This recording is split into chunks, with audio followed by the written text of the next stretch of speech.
between zones, not seen in between those without flesh or bone. Roam in the void, they avoid all detection. Interdimensional beings all connected. Angels and demons from spiritual realms, engaged in a battle from heaven to hell. They dwell all around us and even inside some of those that invite what they call spirit guides. Enticed by Ouija boards, they seek guidance and think there's a secret to be enlightened. Little do they know what they just invited. A demonic presence has just resided. In the days of Noah, all kinds of hybrids infiltrated the earth, but most were silenced, wiped out by the flood. All these tyrants, bloodlines polluted by these ancient giants. The men of renown, heroes of old, have now returned, let the truth be told. They wear new disguises, thought the nicest, are now aliens come to invite us and guide us. The fruit is ripened, it's so inviting, evolved to a god enlightened. And don't be frightened, but I must ask why their ideas seem aligned with Lucifer's lies. This song serves as a warning to anyone searching. Demonic minions are lurking and virtually everywhere, posing as anything, stalking their prey with original sin. This song serves as a warning to anyone searching. Demonic minions are lurking and virtually everywhere, posing as anything, stalking their prey with original sin. Is it coincidence that all these incidents represent all the same thing the serpent said? Look in Genesis chapter 3 verse 6, it depicts exactly the same conflict. Feel this trick inflicted by the sick and wicked, invented, presented like a light transcendent, but it's dark demented, it just pretended, depending on beliefs what you just expected. See how a rose has thorns and thistles? They hide among the truth to avoid the signal. They muddy the water with disinformation, persuading so many without a foundation. Some people like to listen to Ike and Sitchin, Jordan, Maxwell, and Tessarian. It seems these people are on the same mission. Deny what's Christian, seek secret wisdom, tied to the lies in the movie zeitgeist. Lost, they deny the existence of Christ. I defy you to find any truth to the logic. Go ahead, just rewind it and pause it. Study their sources, they're all Masonic. Elite Illuminati seem to be behind it. They know the public will buy any fraud that tries to deny the existence of God. This song serves as a warning to anyone searching. Demonic minions are lurking and virtually everywhere, posing as anything, stalking their prey with original sin. This song serves as a warning to anyone searching. Demonic minions are lurking and virtually everywhere, posing as anything, stalking their prey with original sin. Good evening, everybody. Destiny Lab, DestinyLab.com. You guys got to go get you some of that awesome music. All right, here we go with the show. Hey, wow, look, new microphone, y'all. I got myself an Electro Voice RE320. If you can tell, it's different color than the other one. The other one's right back here. I'm going to show it to you. It's the gray one. The RE20, this one's much brighter. I don't know if you guys don't like it. Let me know. I can make some adjustments on the board and stuff. But, man, it sounds 1,000 times better than the old microphone. So let me know in the room if you guys like the new mic. You might be able to hear mouse farts from the other room. All right, here we go. Getting this thing underway. Mr. David F. Town Bala. Getting him added into the show. Let's see, where else are we going down here? Mr. Dan Pratt. Getting him added in here as well. Lance isn't going to be anywhere around. He just texted me and let me know. Lori said she was going to be, maybe. She's working on an issue. So we'll see. And I don't know if Vaughn's around or not, but we'll go ahead and get him clicked into the call here and see if he picks up. So the call's underway. We're getting ready to start the show. And it says that everybody's unavailable.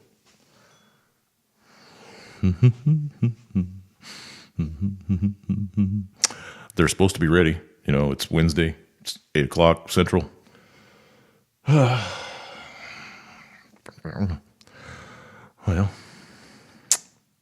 should we try it again?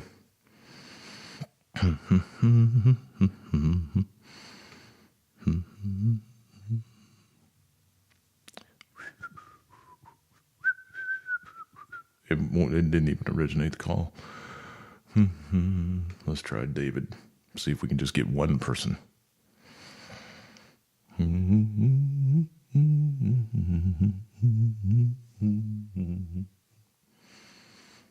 Nope. What the F? Skype. Shows it's ringing. Everything's supposed to be working perfect.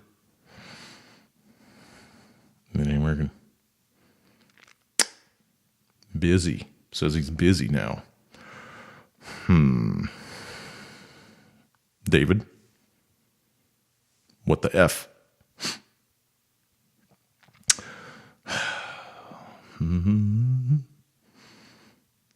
So... This ought to be a really short show if nobody answers the phone, right? Where you is.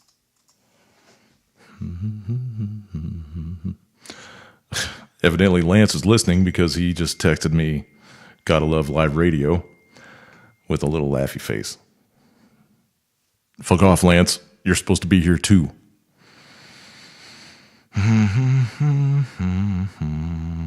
Dave was just on Facebook just not a little while ago before I jumped in the shower and stuff, so I don't know why he's not on here. Let me see where Dan's at. Ask him.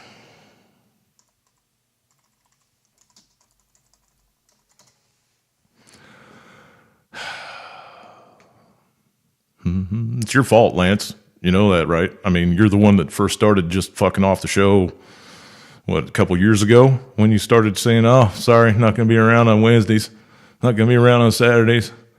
And then everybody just started following suit. So it's all your fault, man. We're blaming you. We're blaming you. Oh, let's see. Well, Saint, not my Skype says it's working fine. I mean, everything's ringing through. Bink. I'll hit it again and we'll see what's going on. He ain't answering the texts neither, so I don't know.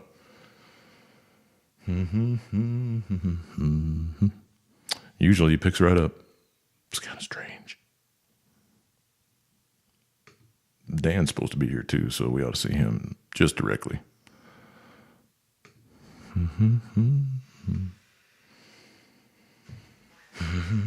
Yeah, I did. I pooped today. That's my shirt.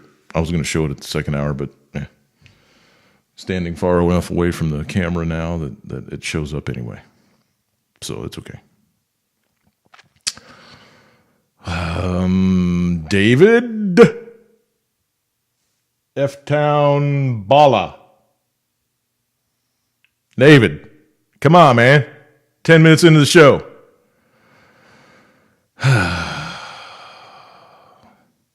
No answer. I don't have any clue what's going on now. I mean, okay, there's Vaughn, so I guess Vaughn wants to come on. Dink, and get that one added up there.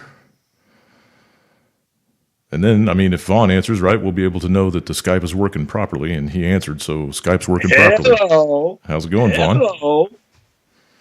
Can you hear me? Hello. Can you hear me? Can you hear me? Can you hear me? Yeah, I can hear you. Can you hear me? I can hear you. Okay, well, everything seems to be working perfect.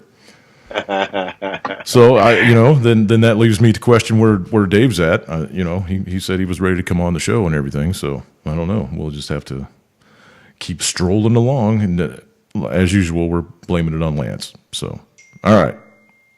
And we played on Charles too. Dan said he's finishing dinner right now. He was almost on time, so that's cool. He's going to be right along here directly, and then we'll get Dan added into the show. It's showing David lit on my list, so I have no idea. He might be pooping. You never know. But in the meantime, I'm going to try to add him up to the call here. What's going on with you, Vaughn? How's the weather up there? We actually got up into the 60s today. It was nice. It was cloudy, kind of crappy. They were calling for rain. It never did rain, but it's just been kind of foggy, really heavy fog all the way up until about noon for the last 3 days. But the temperature's really nice today. It was 54.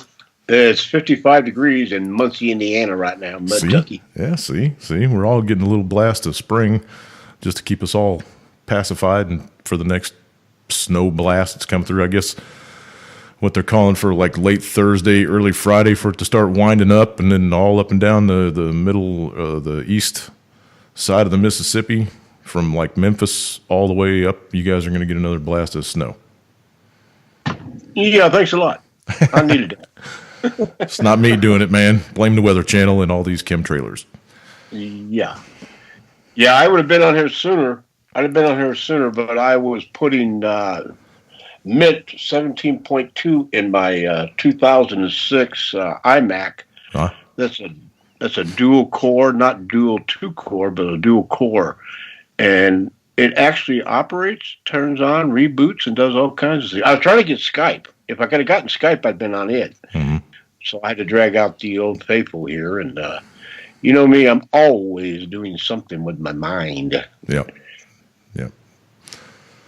Oh. If it was nice, I'd be out there in the garage tearing a carburetor off to get rebuilt on the Sportster, so it would run like a hot rod come spring.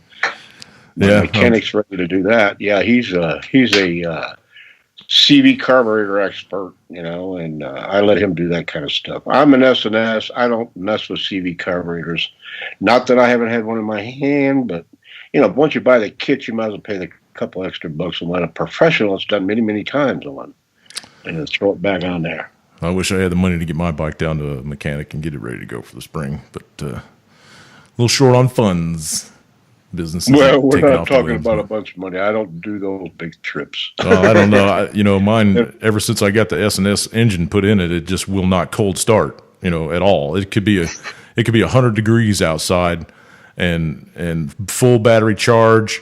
Everything's good to go. You try to get the thing started and it'll kill the battery before it'll start the bike. And there's something wrong with it. I don't know if it's a vampire that's draining the amperage off right away but and it's been almost 2 years I've been effing with this thing, and it's frustrating. When you want to go for a ride, you have to go out there and start fucking with the bike for an hour before you want to go so that you can just get the damn thing started. It's very, very frustrating. It should not be happening. I have about $10,000 in this engine and all the work that's gone into it with a shop down in Gassville that shall remain unnamed. But, it pisses me off to no end. So I'm taking it to a different shop that's about an hour and a half away, and I'm going to let this cat work on it and see if he can get it right, because it's not going back to the man that fucked it up. Well, there has to be something with the ignition then, because I know you put a new starter on it. I know you got a good battery. I know you're getting gas to it. So the only thing that can be falling out on it is the ignition, the timing, or the ignition. It's a crate engine, it's a crate S&S. It came straight from the factory, and evidently, supposedly, this jerk off put it in the bike without fucking with it. I don't know if he did or not, because I wasn't there watching him, right? So I don't know. But I reset the carburetor myself. I've done that several times, trying to get, thinking that it was flooding or getting too much fuel or whatever, but I don't know. I'm tired of fucking with it. It's been almost 2 years that I've been trying to do it by myself. I'm going to take it to somebody who knows bikes and let them mess with it. But, you got to have a big wad of cash when you take it to a Harley mechanic. So I got to wait for the big wad of cash. Somebody is, willing to just do an analysis for you, because I'm almost betting your timing's off. Well, yeah, but I mean, it's $75 an hour, I think, is what his shop rate is. So, if it's going to be Harley. He's a Harley certified mechanic. He works out of his house, but he's a Harley certified mechanic. Well, I wouldn't be giving him $75 an hour. He ain't worth that unless he's going to. Oh yeah, he is. Yeah, he is. He's worth it. He comes well recommended. Everybody around this area takes their shit to him. So yeah, I'll pay him what he's worth if he fixes my bike. If you don't, it shouldn't take him no more than an hour. Yeah, well, we'll see. I don't know. He's not really too versed on S&S's. I mean, he works mostly on Harley Davidson engines, but they're all built the fucking same. I mean, it's a combustible motor with push rods that go up and down. Yep, it's a V-twin. I mean, you can't. There's It's based on the same thing as the Evo motor. It's basically the same motor. It is. Yeah, it's an Evo. So it's got to either be in your timing or in your valves, which I doubt. Somebody said that, when I was talking to some people at a rallies, one guy said your valves are out of time, your valves are out of adjustment, or somebody said that the timing's off on it, that, it's not hitting where it should on the top dead center, whatever. So We'll see. Well, those are simple fixes, I mean, all he's got to do is roll the motor over to top dead center, back off, reset the front push rods, bing bang, go to the back, bring it top dead center, reset the back push rods, because at that point they're both closed. So you can reset that, get that back in line. But then you swing into the ignition and make sure your ignition's coming up on time. I don't know what they actually ran in that particular model. If it's, I'm not sure if it's a Dyna S ignition. I don't know. You probably haven't been in there to see yourself, and surely he didn't scavenge the good stuff out of it. I don't know. If anything like that comes up, he will be getting a very, very huge ass beating. If this cat tears into my brand new motor and finds that there's old parts stuck in it, I will be over in Gasville beating the fucking skin off that little motherfucker. You can bet on that. We usually do it in a case like that. I've been known to pull the ignition off of it for a moment and set a set of points in the set of floats in it, and fire it that way, because you can never fail with a set of points, and tune it in and make sure it's even starting or running right, and that will eliminate the ignition. Then you go back. Whenever I get it running, once I finally get it lit and get it warm, it runs like a champ all day until it cools off again. Once it cools off, then it's back to the same bullshit. Huh. It's very, very frustrating, dude. I can't even tell you how frustrating it is. So, but anyway, let's move on to something else. We don't need to talk about my Harley Davidson all night. Right. Even though I probably could, but I was getting everybody time to get in here. Yeah. You know me. Don't want that vacuum air. Well, let me try to, I don't know where the hell Dave's at, man. That's very unusual for him to, Oh, there's Dan. There we go. Add to the call. Bing. Good. Here comes Dan. There's Dan. Dan's probably. Hey, Dan. Hello. All right. How was dinner, man? Yeah. Good. Sorry, didn't mean to interrupt your vittles, man. No problem. Not a problem. So let's get this volume. Yeah. Probably have to watch out for feedback until you get a headset too. I don't know how that's going to work on that laptop, or if you're using your phone. Yeah, I'm on the phone now. Oh, okay.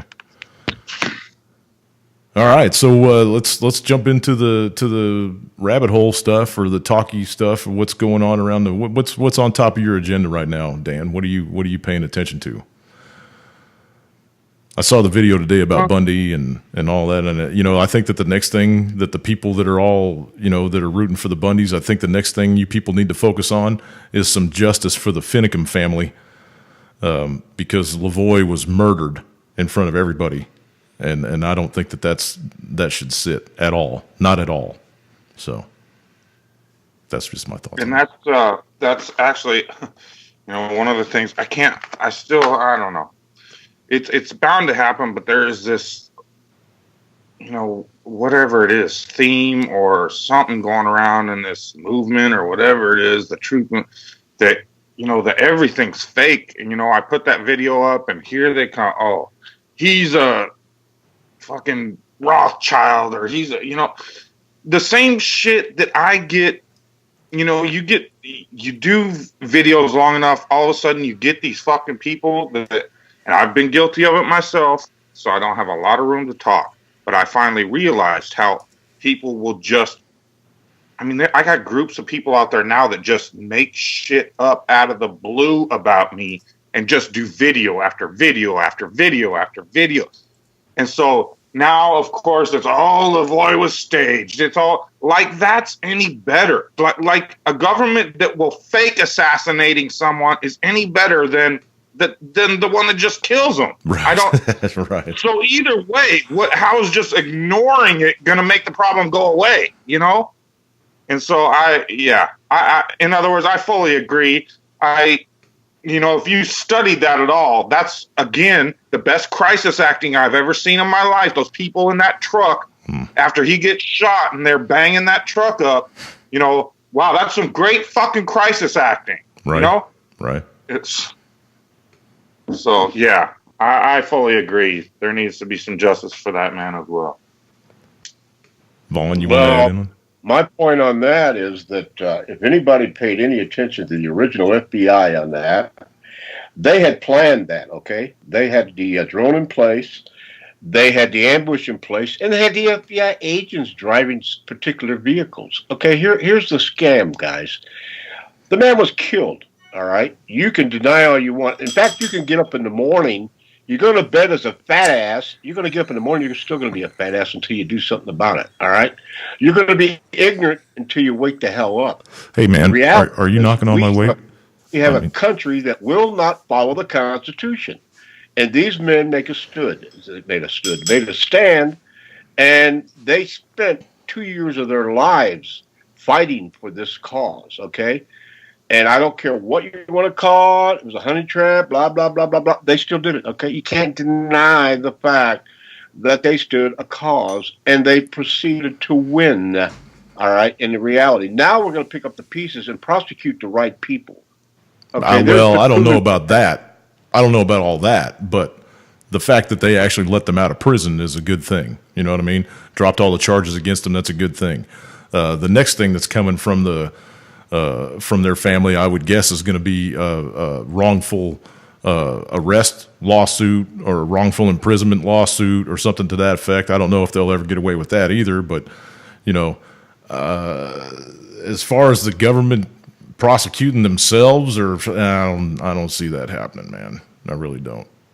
I think there's a claim to be put out there for the loss of head of cattle that were murdered and buried, and the water lines and the water flow was detained, needs to be replaced. Okay, these people need to be made whole again.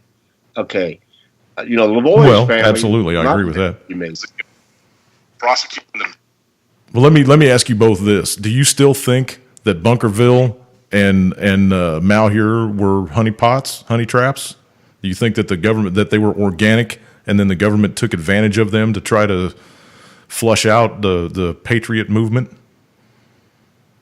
No, I think originally they were. I'm sorry, Dan. No, I don't think they originally were, but that's how it ended up. Because anytime, just like the militia, any damn thing that there's a group of people, there's an infiltration of the scumbags. Waco, Texas proves it.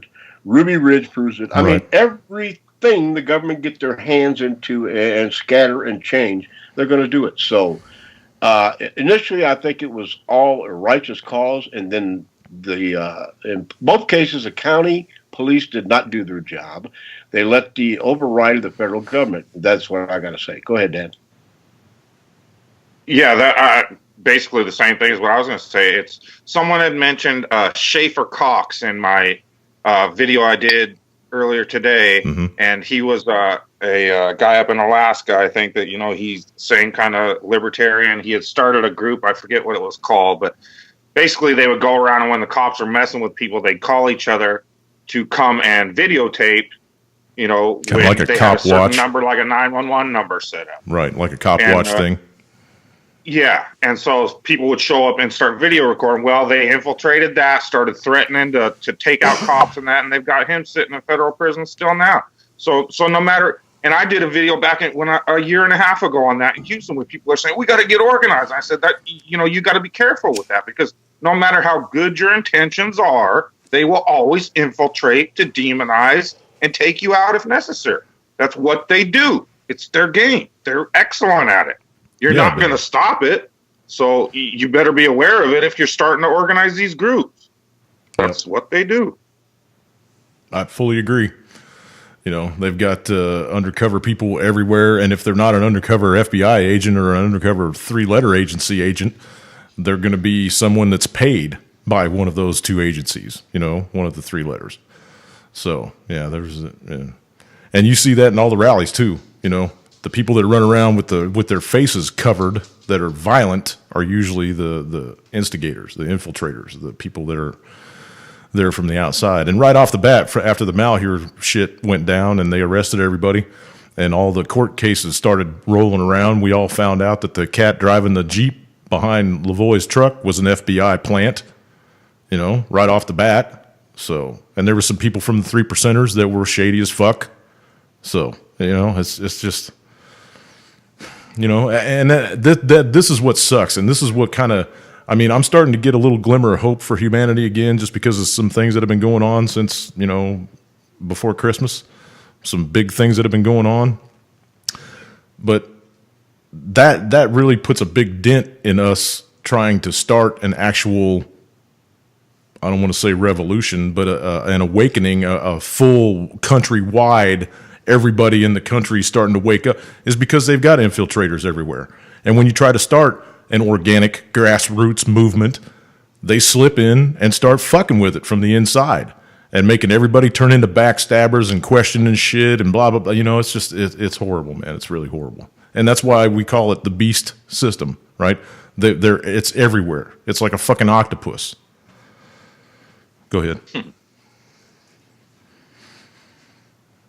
Yeah, I totally agree. It's you see it over and over and over with every one of these new, you know, what are LARPs or whatever they call it, whatever psyops, whatever it is. Mm-hmm. Everything, every shooting, it always immediately it's a hoax, and then some people come out and be like, "Wait, what about this?" And then the argument turns into whether it's real or a hoax. Mm-hmm. And I don't know. For years, I've just been saying, does it matter if you got a government that's either killing people or pretending to kill people? I mean, is there a bigger definition of terrorism than to convince your population you're drugging them and killing them, and when you're not really doing it? I mean, is there a bigger mind job than that?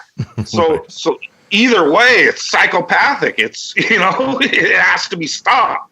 So that's just constantly used as an excuse for division, infighting, and what they always do, get us to focus on anybody but them. And they've been doing it for as long as I've been alive. A long time before that. Right. Well, I know this court decision that just went down has made a lot of people upset. Okay, because they never really wanted this to come to the forefront, that actually people standing for the Constitution and literally not doing anything that was really could be considered a crime other than just standing there, you know, because they tried to imply that they were doing a lot of things that never held ground, which we know they didn't, okay? They tried to create them as being violent, you know, and many, many other things. You talking about up in Malheur? Yeah, and actually what they were doing was making the people aware. In fact, that meeting that Lavoie and them were headed to was going to open up a whole bunch of information to the ranchers around there. Yeah, that other sheriff was the one that requested the meeting in the county where they were driving to. He was actually the one that requested the meeting with them because he wanted to know what the hell they knew.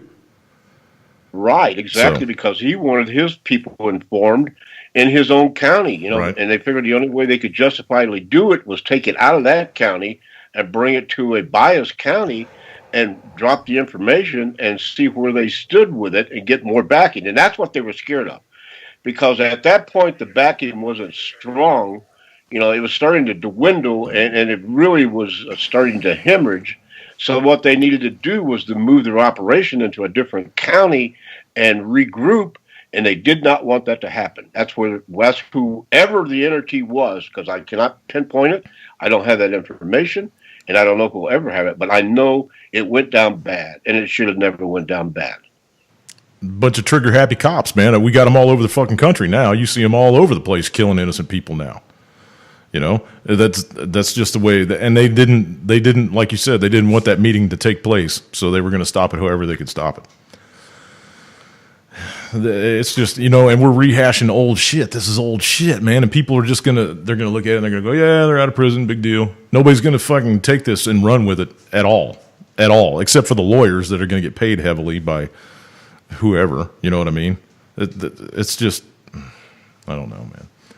Still waiting to be seen as to whether or not this swamp gets drained. I don't think it's gonna get drained at all, man. You know, I just the people that are hoping and praying and that Trump is going to be the be all end all of the awakening movement. I don't see that either, man. But then you got little glimmers like this, you know. I never thought that they were going to see daylight, honestly. When you go up against the feds, you don't ever win, usually. But they did.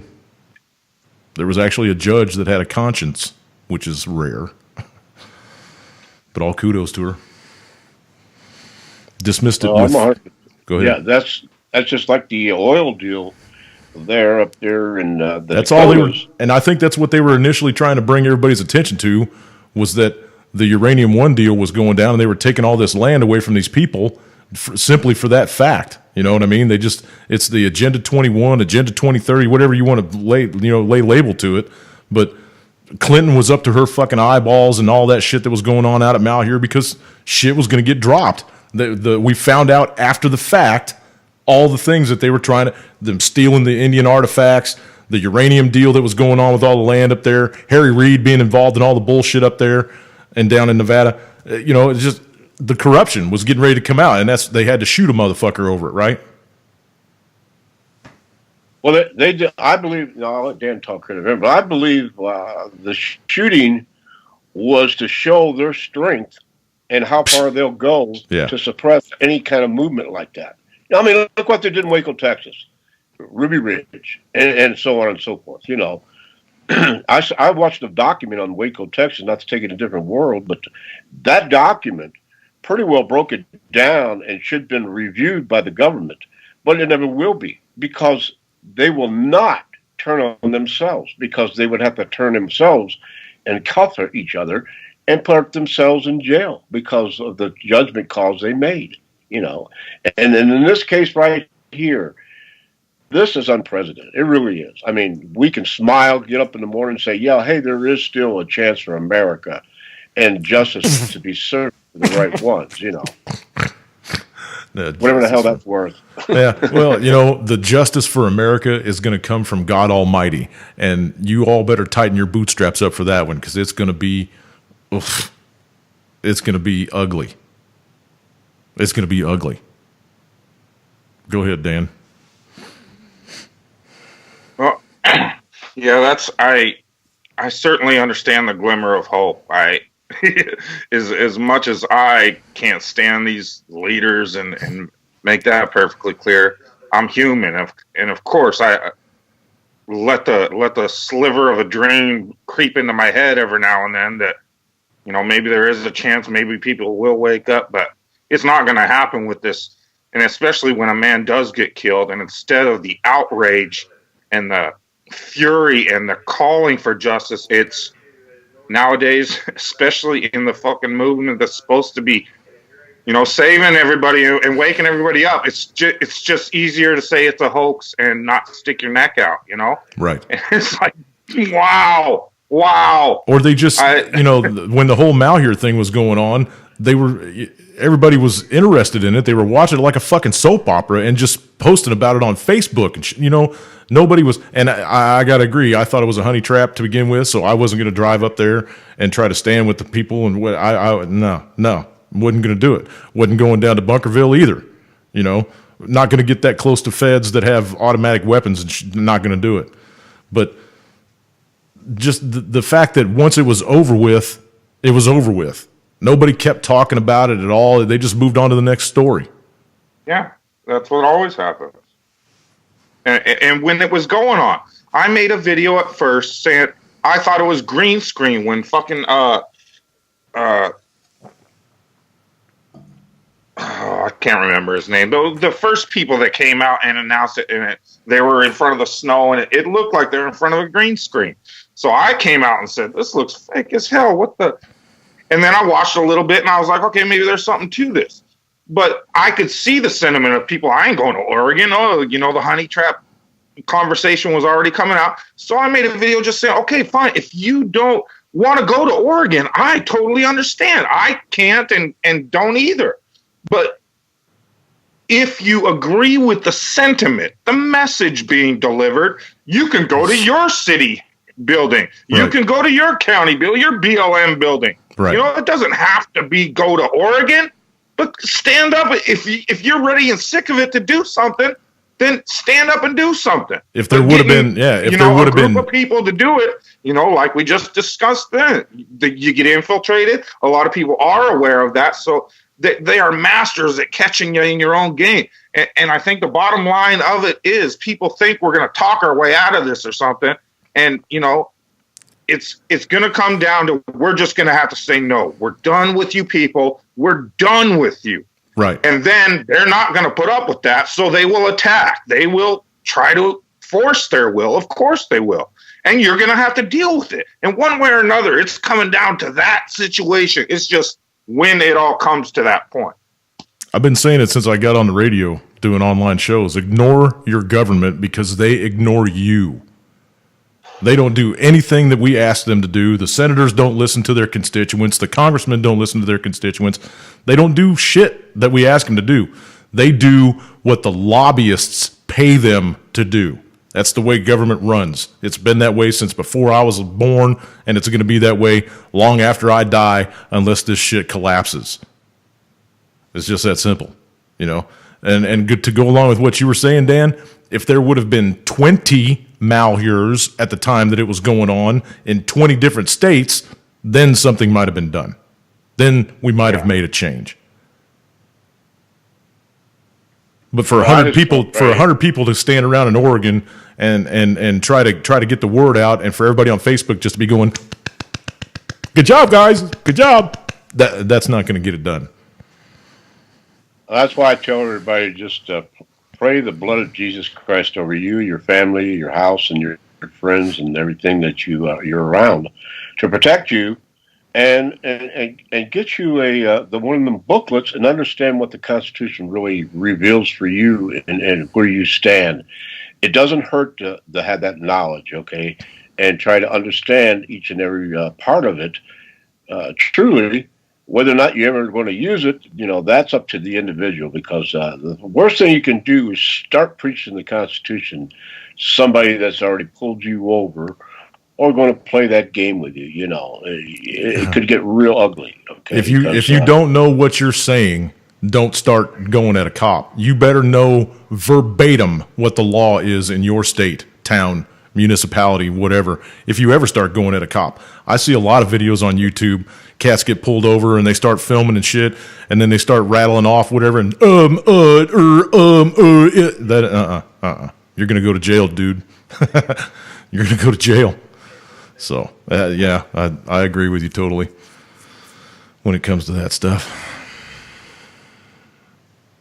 Dan, you're getting ready to try to win a court case with the cop that's pulled you over. It's asinine. It's, you know, you're not going to win. You are not going to win.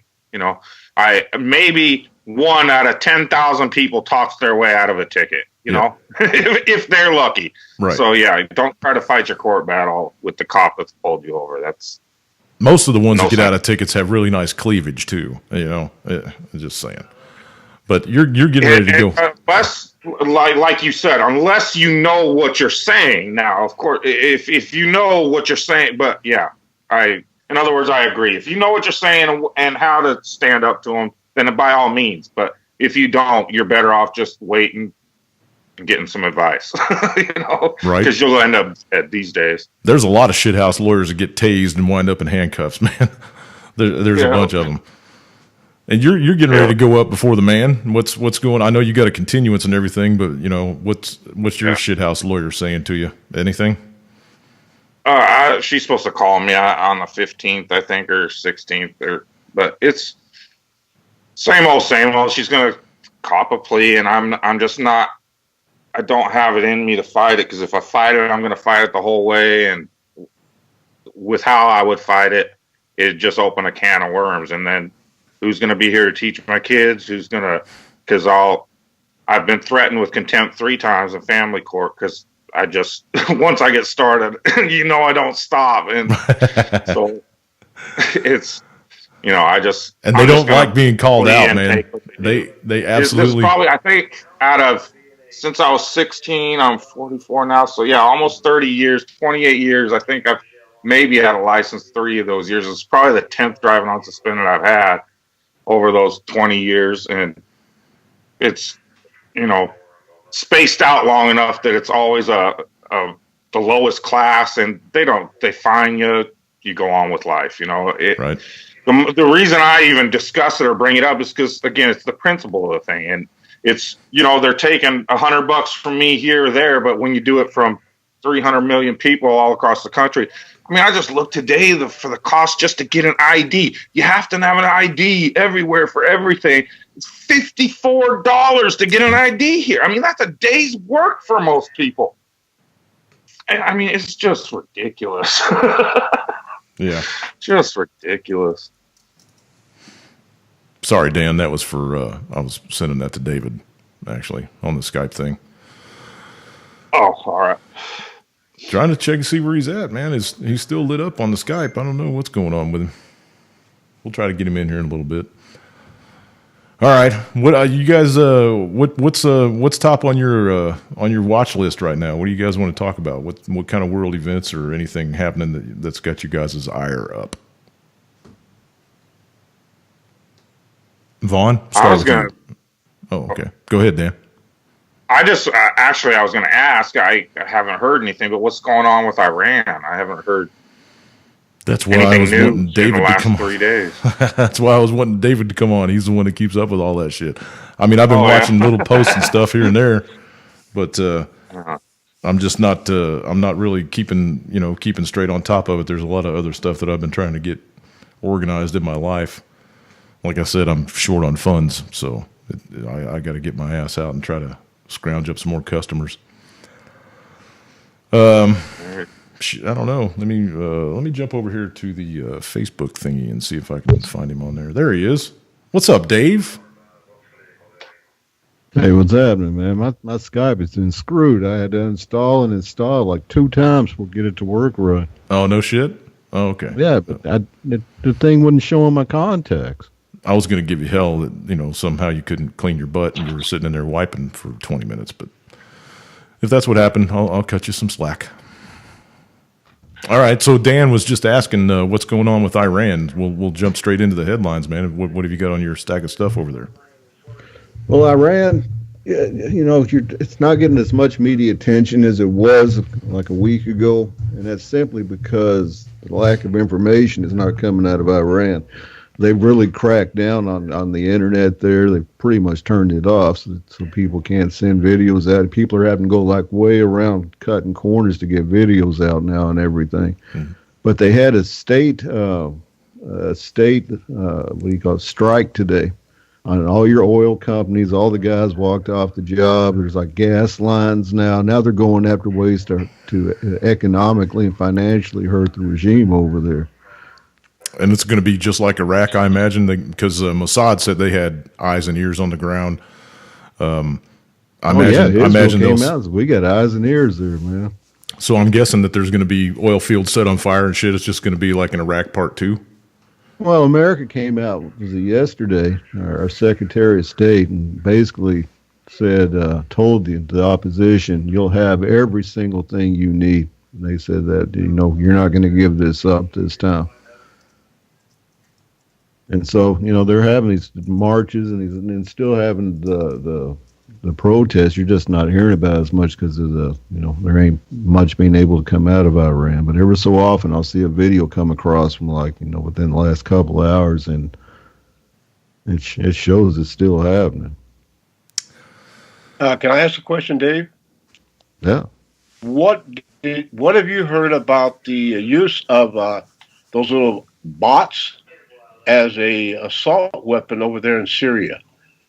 They were supposed to come. Somebody put that up, and I don't know. I never got the chance to follow up. Well, Russia's main air base over in Syria came under attack by drones, 16 drones at one time. And there was an American strategic recon plane flying around just north of the area, in between where they were launching the drones and where the drones were trying to strike. So that's kind of... And they said they were long-distance drones. They weren't just your everyday hobby drones either. They said, ISIS... they said they know this wasn't ISIS, the style of drone that was used. These were more sophisticated. Mm-hmm. And they were armed, all of them. And Russia fought them off. They shot down 6 or 7, then took down a couple of them, remote control-wise. And they were able to bring them down without wrecking them so they could look at them. And America should be pretty good then. I mean, they'll have little markings all over them.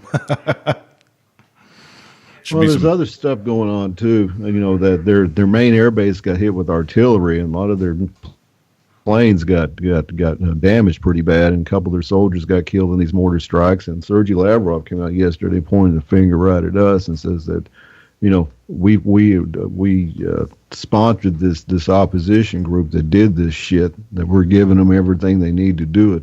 Yup. He's exactly right. We are. It's been We proven. don't want Russia's base. Yep. It's been proven time and again that we I'm finance sure we're and behind fund. the drone attack too. Yep. That's what I'm saying. It'll have either Israeli markings on the drones, United States markings on the drones, or British markings on the drones. Yep. Guarantee it. Yep. And so Russia knows what's up. They're not stupid. They know that's us messing with them and everything. And we still want Assad gone. That hasn't changed. And I think Tillerson came out the other day and said, well, we'll allow the Syrians to have free and fair elections to let them decide. And I'm just laughing reading the story. I'm like, yeah, right. That ain't going to happen. Well, maybe they will, right? So that way they can start their regime change shit all over again after he gets reelected.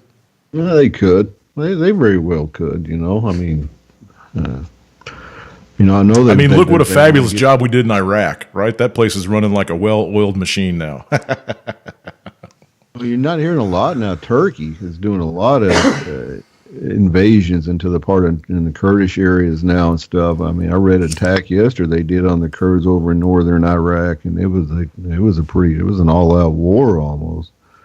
Turkey's been doing a lot of movements. Turkey's pissed off right now because of some moves that Assad made into a deconfliction area, and Erdogan's raising hell about that, calling Assad out on it. And so there's a battle still being fought in Syria. That's not over. You're just not hearing so much about it now after 6.5, 7 years now over there. That place is never going to go back to normality ever again, just like Iraq. Right. It's just not. And once we destabilize a country, it's destabilized. Except for Egypt. That didn't work out so well for us, I mean, we had the Muslim Brotherhood in there one whole year before the people said, fuck that, and threw them out of power. Right. But then the military took over. Egypt's run by the military now. We're the ones that got Yemen all stirred up back several years ago. And funding Saudi Arabia to bomb the shit out of them. Yeah. Yep. So that's the way we roll. Yeah, every bomb Saudi drops is American made. So jump back over to Iran. Let's get finished up on that, and then we'll move to some other world events. Like I said, Iran. It's not. It's the information is getting out very little now because of the crackdown that the regime has done. What about the whole tweet thing between Rouhani and Trump? What's Didn't Rouhani? I thought I just tweeted that out a little bit ago. Rouhani sent him a tweet that said that regime change didn't work in all the other countries. Blah blah blah. Oh yeah, they've been making statements, and the deal is Iran knows who's behind this opposition too. Let me see if I got it on here. 7-8 Quake, what slides? Oh, it looks like. Yeah, I don't know if I must have passed it on Facebook or something. Anyway, go ahead.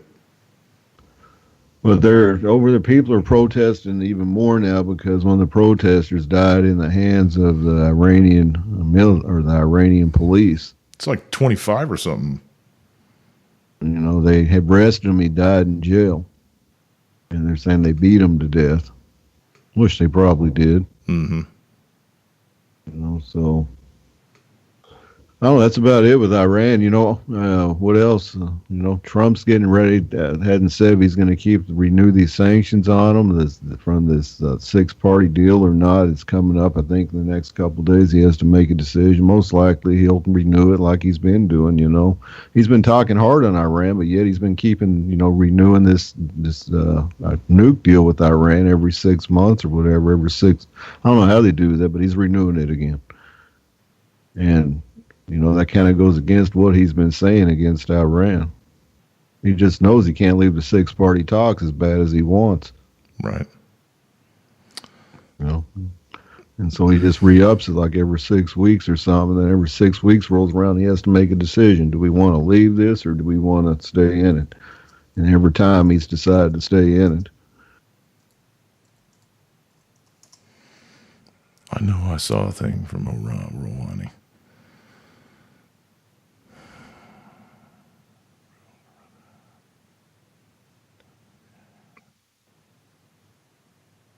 Yeah, I got a question. It's too bad JR ain't in here.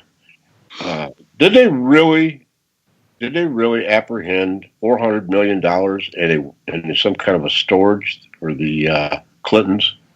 I mean, I tried to chase that down. I put a video up about it, but to totally verify it, it would be better to have somebody over there in England to bring the truth to that, because it's if that be the case, it was supposed to have been some storage for Chelsea.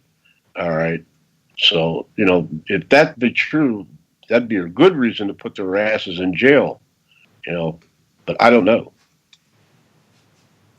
I didn't hear anything about that. Has anybody else heard anything about that?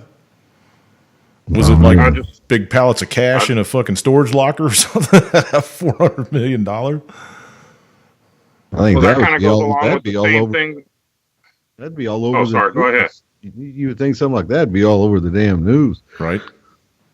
Have you got the story in front of you, Vaughn? Can you pull it up real quick, or? No, you'd have to. What I did is I Googled the apprehension of $400 million in a warehouse that was being held by the Clintons, and I got two things on it.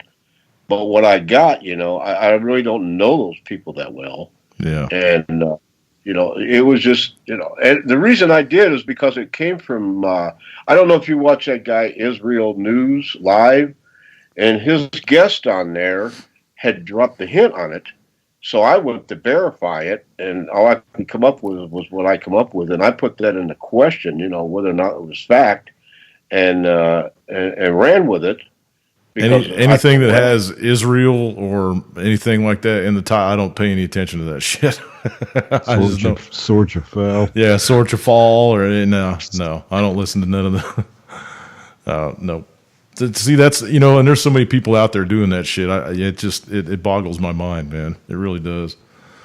They know that the story's bogus, complete bullshit, and they run with it anyway, and they'll run with it for weeks and weeks and weeks until it finally comes to light that it was total shit. And then they don't ever retract anything. They just move on to the next story. Like, well, I didn't have nothing to do with it. Well, that's why in my little small case of the channel I got and the views I don't get anymore, I'll put something out like that. And if I get enough people to say, hell no, that ain't right, well, then once you go to the main source to put the video out, which is Israel News, or Israel News Live or something like that? Yeah. Yeah. And that guy and his old lady are propaganding this stuff out there. Yeah, that's why I don't pay any attention to any of that shit. But they got like almost 200,000 people watching them. So, Well, who owns the networks? You know what I mean? We all know why. The people that get 4, 5, 6 million viewers, anybody that reaches over 100,000 has got to be on some kind of take. You know what I mean? They just have to be. Otherwise, YouTube would completely fucking squash them because they do it all the time. They do it all the time. So, what are they selling? Get the tea or I don't know. I'm just saying that I don't believe anything that starts with that has Israel in the title or whatever. I just don't listen to it. The only thing that I've heard about any kind of heist or anything like that or stolen money is this there's a Brinks came out today and said that back in December they had $11 million gold shipment turn up missing. I don't know how you lose $11 million in bullion gold, but they did. And it was on December 6th. It's still under investigation. They won't let any other information come out other than somebody ordered some gold. They were in the process of shipping it, and all of a sudden it turned up missing. $11 million worth of gold bullion. Yeah. So that's the only thing that I've heard. Away in the back pocket, Jim. Yeah. I don't know what kind of price whoever bought the gold locked it in at, but if it was $1,100 an ounce, that $11 million bucks. Do the math. That's 10,000 ounces of gold. That's a lot of gold. So, and it just turned up missing. They didn't say anything about the truck got run over or fucking broke into or the warehouse was robbed or, there were guards shot. There was a firefight over the gold. Or they didn't say anything like that. They just said that the shipment came up missing. Whatever. Somebody's a happy camper somewhere. All right. Moving on. David, what do you got next on your stack of stuff over there, man? Or you want to keep on Iran? Well, I guess there's nothing on Iran, so move on to the next thing. Talk about North Korea here. Okay. Kim Jong-un. As you know, they're having talks, North and the South. And, that North Korea's decided to send two figure skaters to the Olympics, and South Korea's going to let them. They're also going to send like a 300, 500 man woman cheer team with them. High level delegations going. I think there's going to be like several hundred of them going. Didn't the South Korean president, didn't he send out a little memorandum today that said that any kind of negotiations that happen on the Korean Peninsula are Korean Peninsula business only and everybody else needs to fuck off? Something to that effect. Well, I know he'd sent something out. He thanked Trump immensely. He said if it wasn't for Trump, these talks wouldn't have got going. Which I still believe that. Okay, go ahead. He gave Trump a total reach around on this, and said, tickle. Basically saying, if it wasn't for Trump's tough talk, little Kim wouldn't have backed down. Well, little Kim didn't back down. He's trying to break South Korea away from America. Yeah. And, this proves that, these inter-Korean talks are going to go down next week in Switzerland. That's where the two sides are going to sit down in Switzerland and talk about having, family reunifications on a regular basis again. Don't break away from America, you guys. Break away from our government. Because there's people here in this country that are trying to break away from our government, right? The people out on the East Coast, on Capitol Hill, they don't represent none of us motherfuckers here in the country. We're a bunch of good folks. They're a bunch of scumbags.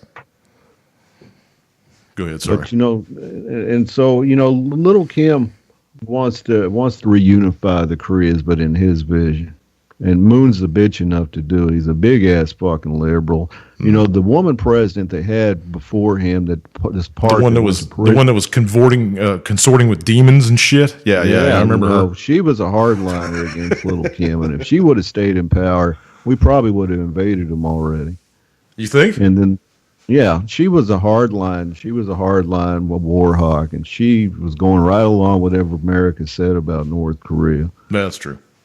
And we were pushing her. She was ready to let us do it. And then all of a sudden she got busted, went to prison for corruption. And now this liberal, he's a big liberal. His name's Moon Jae-in. And, and I don't fault him for wanting peace on the Korean Peninsula because in any kind of war scenario, they'd be the ones that suffer the most. And I understand that. And the deal, my personal feelings with Little Kim having nukes, I've had a lot of time to really think about this. I believe Little Kim, and it ain't that I'm being anti-American. It's just, I believe Kim because he says, he came out yesterday even in a statement from KCNA, their state news, and he said, my nukes are for deterrence only. My nukes are against the United States of America. I will not use these nukes unless you invade me. And I believe that. I believe that too, because people have never got the true data on what happened in the Korean War. You realize that 30% of their population was killed. That was 8 to 9 million people were killed. That's never been publicized, but it's a fact. Oh, yeah, I believe that. You lose that many people, by God, you're going to be kind of paranoid of a bunch of people with nukes. Yeah, that's what I was going to say. Why do you think they're want to kill you? Why do you think they're scared to death of us and have been for 50 years? Well, Little Kim came out, and then he also, South Korea, when they were sitting down having these talks on the DMZ the other day with North Korea over at the Olympics, their first round of talks, South Korea brought up denuclearization to them. And said, we would still, like to talk about your nuclear weapons. And their representative from North Korea shot up and started yelling at the South. And it's on video. Started yelling at the South, our nukes are not against you, South Korea, so we feel no reason to bring this up. Our nukes are not against Russia. Our nukes are not against China. Our nukes are not against anyone else except the United States of America. He said it to South Korea right to their face. Yep. He said, so we feel no reason to discuss denuclearization with you, South Korea, because you're not under the gun of them. And that they laid it straight out. And then, like I said, then that KCNA came out again and said the same exact thing. Yeah, but here's one thing, though. Here's one thing. Fallout doesn't stop at a country's border, right? No. So, really, I mean, in all honesty, whoever the South Korean president is, Kim, whatever the fuck his name is, Moon, he does have kind of a concern and kind of a obligation to find out what's going on with it. Because if they fire nuclear weapons, they're going to get hit with nuclear weapons.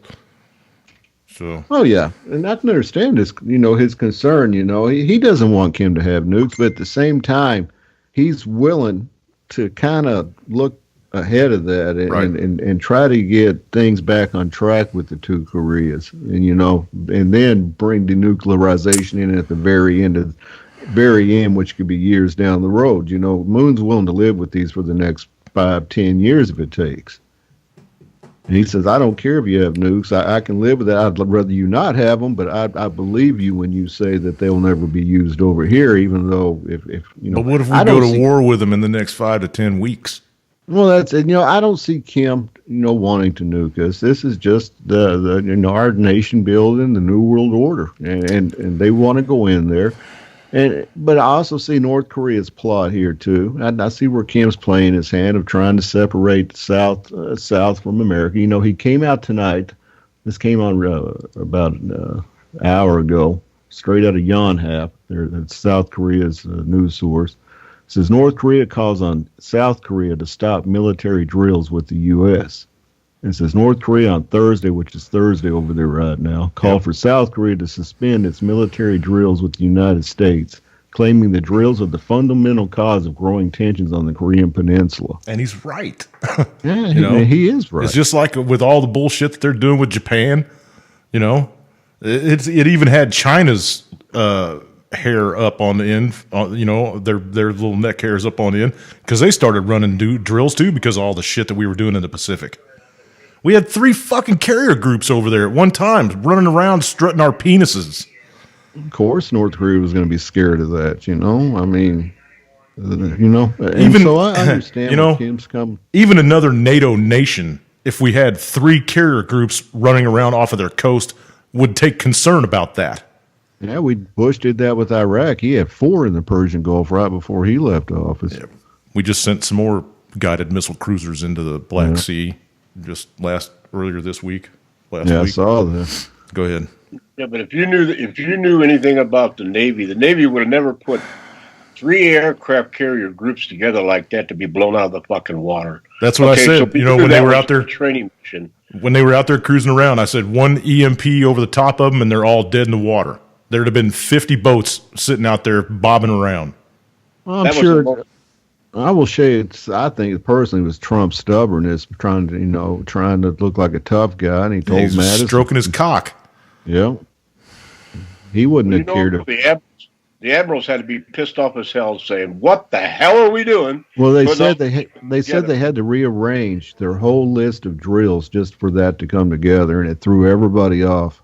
And it was just a big prick waving. Yeah. That's all it was. It was a show. What did he say about North Korea? They will receive fire and fury the world has never seen. Fuck off. And see, and he's claiming now those hard words is what brought the Koreas to talks. Bullshit. He's claiming he's responsible for these talks happening. Of course, that's his ego speaking through Twitter. This way he doesn't look like an asshole. He looks like an asshole anyway. Look at his fucking hair. He looks like one either way. Believe me, I feel the same way. But I'm just saying, this is the way he's trying to save himself. From the sheep not seeing the real picture. I know. He wants his base. He wants his base to praise his holy name. Oh, look, your tough talk, saved us. You got the Koreas to talk, and it doesn't matter if the Koreas are talking. Little Kim's still sitting with his nuclear weapons, right. And he's still building them. And it is what it is with that. I believe we're going to go to war with them. I believe we're just going to let these talks happen. And now that, because there's no way that Mattis or Tillerson or Trump, as far as that goes, will stop these military drills with an ally. No. They won't do it. No. They got to spend us. They got to spend us farther into the hole, right? How much do all these fucking drills cost? You guys know we're pushing on $22 trillion in debt. I'm on the fence with these drills because these drills go on the other side of the world too with NATO. They go on. They go on in the Persian Gulf. They go on in the Red Sea. They go on with our other allies. We do drills with Britain and Australia and everyone else. Russia just got done doing a drill where they went full on Katie bar the door against NATO in a simulation. That's exactly it. So I look when Kim says we need to stop drills. I'm like, I don't know about that. It's not going to happen. It's just not our ally, and we have the right to do drills with our ally, just like Russia can, just like China can. So that's kind of a long call for me for little Kim to say we stop doing drills. Granted, we maybe need to slow down on them. We're doing drills over there all the damn time. Maybe if we cut back on them, I could understand that, maybe to ease the tension. Yeah, but do virtual drills, guys. Just do a simulation on a computer. That way, no boats got to get flown around. No fuel has to get burnt. No pilots have to fly around and waste fuel, and no bombs have to get dropped. Just do a simulation on a computer in virtual reality. You guys like that virtual reality shit, right? Why don't you do that instead? Well, we do. One set of our drills we do with them annually is virtual reality, and we do that. But at the same time, I mean, I can understand. I think maybe we just cut back because, because we're broke. That too. But still, it ain't going to change. The military's got money, Break Free said in the room, peace is prosperity, war is debt. Yes. Mm-hmm. Yes, that's exactly that. It's as simple as that, man. And but why do you think that the bankers push for war constantly? It's debt for us. It's money for them, man. It's money for them. They make big money building those big bombs and planes, and we spend trillions and trillions of dollars every year killing people on this planet, and a fraction of that money could solve world hunger. Let me tell you what this, everybody's heard of John Bolton. He's a big war hawk. He's one of Trump's unofficial war advisors. And he came out on Twitter today, and this is what he said. He said, we have a very limited amount of time left before North Korea gains deliverable nuclear weapons. We've got to look at the very unattractive choice of using military force to deny them that capability. Fearmonger. And he's an unofficial war advisor for Donald Trump, and Trump listens to this dude. He's a big fucking neocon. Dan, I saw you light up just a second ago. You want to add into this? Oh, man, I don't. Come on, man. Come on. I want to hear what you got. I saw this morning, China's going to stop buying American money. Yeah, so treasuries. You're right. They've been dumping their treasuries for 5 years, dude. They've been going all over the world buying shit up. They went down to Australia and bought a bunch of mines, and when they paid for them, they used U.S. Treasury notes to pay for them mines. They've been dumping treasuries for. I mean, they've had to buy them too, but they've been dumping them faster than they're buying them up, and now they've quit buying them. So yeah, eventually they're going to be out of debt, out of our debt, and after that, what? I'm sorry, I stepped all over you. Go ahead. No, it's between seeing that and I think it was Warren Buffett hints or alludes to cryptocurrencies are going to end badly. So it may just be, I thought for a while it was going to be a swing to the cryptocurrency now, but I don't think they're set up for it yet. So maybe it's just a swing to the BRICS nations, and we're just seeing the same, plays all over again. This whole, that story that Vaughn was talking about with the Clintons and the $400 million, I think it was tied into that Q shit. And it was the same with that Obama raid shit. So, that's just all bullshit distraction, but it's building his fucking pumping his base up. Yeah, he can do no wrong. And I think it's all support for this war that's coming up. And he's building up his base for that. So when he turns and says, we got to go to war, as far as I'm concerned, if Lil' Kim doesn't have nukes, he's fucking a lunatic at this point. If you look at, you got to see how the rest of the world sees America right now. We're fucking Nazi Germany. We are just the Empire stormtroopers storming through every fucking country on the planet. Been doing it Earth, whatever you believe in, you know? That's what I said last week on last week's show. You have to be stupid. It's like you got a guy coming and robbing every house around you, and then people are going to tell you, oh, you know? Are you going to listen to the liberals telling you better not get a gun to protect your house? No, get a shotgun. I mean, come on. You know? Step out on your back porch. Fire a couple rounds in the air. So, yeah, it's just same program, different puppet as far as I'm concerned. He's doing what was going to happen whether Hillary got in or he got in. He's just much slower at the whole World War thing than Hillary would have been, you know? Yeah, this is the slow track to it. Mm-hmm. And you know, I do have to give him a little bit of kudos from time to time because he did sign an executive order that's got some people running for cover right now. You know, the whole executive order that he signed last week about anybody involved in human trafficking, we can seize all their property and assets and blah, blah, blah, blah, blah, and making it a national emergency. Yeah, but didn't I just see Weinstein or whatever the hell his name is, that asshole from California? And he was out at a restaurant and got the fucking shit slapped out of him by some patron at the restaurant. I saw that. I can pull that up and play it for everybody if you want to see it. Let me know in the room if you guys want to see that video. Some cat got it on video too. Harvey Weinstein gets slapped by some Joey bag of donuts at a restaurant, calls him a piece of shit to his face like 2 or 3 times. Let's see that. Hell yeah. You want to see that? Okay, all right, I'll pull it up here. Hang on. He was pushing Oprah for president. Fuck that bitch. Yeah, but this is what I'm saying. Where in the hell, you know? And this is what America's come down to, man. Right. Oh my God. Exactly. I think I think Oprah was bringing young girls to him. Oh yeah. You look how this whole Hollywood thing is played out, and just like everything else, now you see what it's all about. Why they are tearing down the male leadership of Hollywood. And who's left? Oprah, the queen, to pump up. They can use her for president. There's that other chick, the female Obama, they're calling her, from San Francisco. They got her waiting in the wings. Oprah herself could be a smokescreen to get that chick in. Oprah's her controlled opposition, and they'll run it just like they did Hillary and Bernie. Yeah. You can see these fucking people's game 4 years away anymore. Well, I just got through watching the movie about the 2 Coreys, you know, the ones with the... Corey Feldman and Corey Haim. Yeah.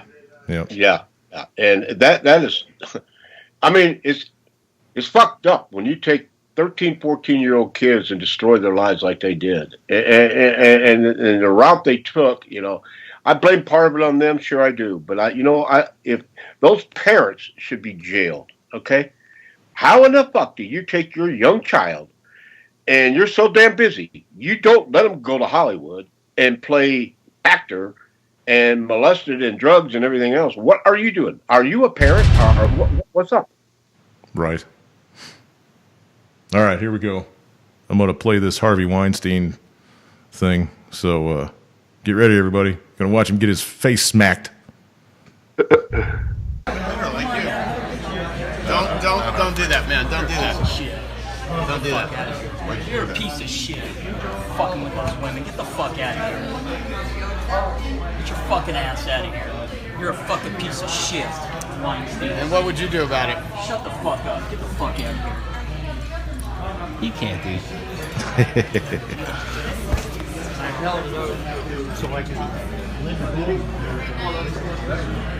Fat fucking piece of shit. Don't. Slap. Don't do that. Shit. Don't do that, man. Don't do that. Shit. Don't do that. You're a piece of shit. Fucking with those women. Get the fuck out of here. So there you go, man. That's, what can you say to that? What can you say to that?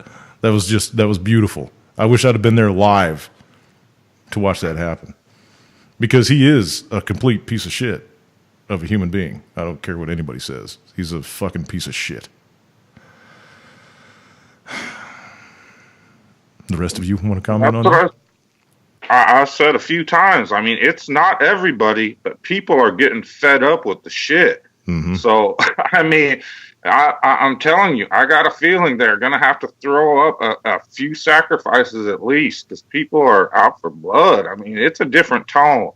It's definitely a different tone. People, even the people, a lot of these Patriot channels are starting to say, enough with all the coded talk and stuff. Just you better just start laying it out. What's really going on? The people following this Q thing or whatever, they're even getting sick of it. Yep. Saying, "Come on, just it's time to just lay it out and put it on the table."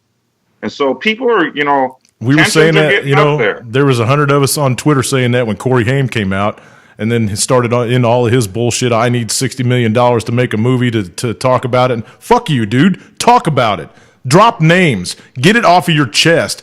That's going to bring you what, as soon as he started talking about wanting money and producing a movie and him starring in it and all that, fuck you. Fuck you. Egomaniac motherfucker. You've been out there for 15 years trying to get it out.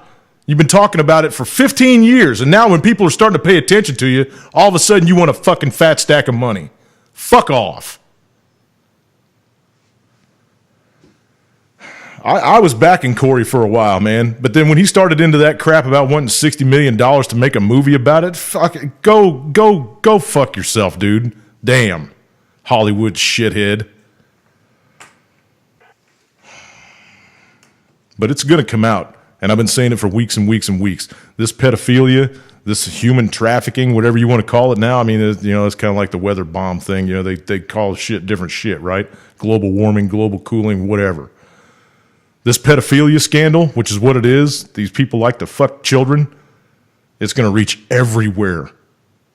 We just saw another state representative kill himself in Iowa, I think is where it was, Iowa or Idaho or something like that, just 2 days ago. Shot his fucking head off. Good for him. Get his ass out of here. Here's, like Dan's saying, a lot of people are getting to the point now that they're going to take the step. If they know the facts and they got proof to it, they won't care if he's a congressman or a senator or who. They'll just walk up and knock his dick in the dirt. Yep. And this shit will start. I'm not proclaiming anyone to do that, but I guarantee you it's going to happen. Yep. Well, you talk about, this came out from NBC News this afternoon. It says Fox News chief DC reporter left after harassment allegations. It says James Rosen, the chief Washington correspondent for Fox News, quietly left the network at the end of 2017 after 18 years. On Wednesday, a report from NPR suggested while several of his colleagues had made a string of sexual harassment allegations against him. And it says Rosen, who is married with children, made overt physical and sexual overtures to 3 Fox News colleagues, according to the NPR report, which was based on interviews with 8 of his former colleagues. He was accused of grabbing a woman's breast in a taxi in 2001 and then trying to steal her sources. He was also accused of trying to kiss a younger woman reporter in an elevator after she rebuffed him. He asked her to keep the incident quiet and then offered to help her get on Brett Baer's evening newscast special report, the article said. And so another one bites the dust. And here's the one from let's see, Idaho, right? His name was Representative Brandon Hickson from Caldwell County. It looks like Hickson's suicide follows the suicide of Kentucky state lawmaker Dan Johnson, who shot himself in the head after pulling off to the side of the highway. That was just, I think, last month or right before Christmas, I think. A family member found Hickson, 36 years old, in his Caldwell home early Tuesday. The former lawmaker resigned from the state legislature last fall after reports that he was the focus of a criminal investigation by Caldwell police. That inquiry is apparently related to sexual abuse. So he ate a bullet, just like all the other cowards. Eating a bullet. I didn't do it, I swear to God. Whatever. Bye-bye. At the end of a smoking gun. Well, I don't feel sorry for the motherfucker. If you're in any way involved with the harming of a child, goodbye. You don't need to be breathing any oxygen out of my atmosphere. You just I agree with that, man. So, All right. All of my tweets are getting censored off Twitter for some reason, and all my good ones. Anything that's, like if it's just something about the weather or cat food or whatever, they let that go. But if you make any kind of wave, down it comes. Okay. Moving on. What else you got over there, David? We were talking about this earlier. It says, China weighs slowing or halting purchases of U.S. treasuries. And the stock market dropped today because of this news that came out. It finished in the red. Good. It says China added to bond investors' jitters today as traders brace for what they fear could be the end of a 3-decade bull market. It says senior government officials in Beijing reviewing the nation's foreign exchange holdings have recommended slowing or halting purchases completely of U.S. treasuries, according to people familiar with the matter. It says the news comes as global debt markets were already selling off amid signs that central banks are starting to step back after years of bond buying stimulus. Yields on 10-year treasuries rose for a fifth day, touching the highest since March. China holds the world's largest foreign exchange reserves at $3.1 trillion and regularly assesses its strategy for investing them. And so they're thinking about either slowing down or completely getting rid of U.S. treasuries. Mm-hmm. Put the kibosh on us, man. I heard some rumors, too, that they were not happy with cryptocurrency shit over there at all. And they might put a complete kibosh on cryptocurrencies of all kinds. And that I got a story for you on that, too. Okay, go ahead with that one if you want. This came out from Forex Live tonight from South Korea. It says South Korea's largest cryptocurrency exchange is raided by police tax agencies. It says a few officials from the National Tax Service raided our office this week. An official said there's one major cryptocurrency exchange in South Korea. Local police have also been investigating our company. And so South Korea is trying to shut down cryptocurrency over there completely. Yikes. That's not a I good warned sign. you. All you people that are in that shit, I've warned you. It's not going to be tolerated by the banks. Not unless they've got full control over it. It's not going to be tolerated by the banks. And people can say all you want to, well, it's deregulated. We can fuck the banks. We don't care what. The banks got control of all these governments, dude. And if the governments put the kibosh on it, you ain't going to be able to move it. Here's another thing about the cryptocurrencies, and I just want to bring up one word to you people that are deeply involved with this crypto shit. That word is liquidity. Whenever something major happens and all you jerk-offs want to jump out of your cryptocurrencies at the same time, where is that money going to come from?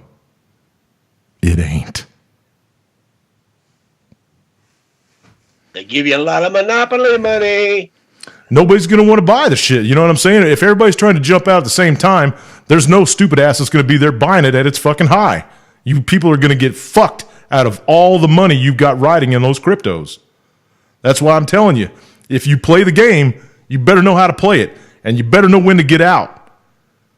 If you're taking a really big, if you're making a really big lump of cash already, and you're sitting on it trying to make more, get the fuck out, man. Get out. Take your money and run. It's like the retirement money on the 401k plans, man. Many people lost thousands and thousands of fucking dollars that they couldn't afford to lose. Right. And they could do it at the drop of a hat, man. You could wake up tomorrow morning and they'll say, oh, it's all over. There's not going to be no foreshadowing when they go to put the squash on it. They're not going to give a bunch of motherfuckers a heads up. They're just going to take your money because you've already spent it. Sitting on a fucking digit. Stupids. Sorry. Rant over. Back to the news, Dave. No, that is kind of crazy. It says D.C. renamed street in front of Russian embassy after slain Putin critic. It says Washington, D.C. City Council voted Tuesday to rename part of the street in front of the Russian embassy after one of Russian President Vladimir Putin's slain political opponents. The D.C. Council said in a statement voted unanimously to rename the block of Wisconsin Avenue in front of the embassy in Northwest Washington as Boris Nemtsov Plaza. The move was negatively received among Russian political class, with one politician calling it a dirty trick, according to the BBC. It says Council member Mary M. Che introduced legislation in the D.C. Council to rename the stretch of the road last year. Marco Rubio introduced legislation last year in the Senate that was also aimed at renaming the road after Nemtsov before D.C. Council took up the issue. Nemtsov, who had been a Putin critic since late 1990s, was shot in Moscow in 2015. So we went ahead and named the street in front of the Russian embassy after one of Putin's critics. Yeah. That ain't like a poke in the eye. Yeah, I was going to say kind of like thumbing their nose at him. So, the childish shit our tax dollars are being spent on, you know. They can't solve the real problems in the world, but they can spend time passing legislation to name street, you know. It's like, come on. That's like the rainbow crosswalks out in California that they spent $50 million on, or some fucking stupid, yeah.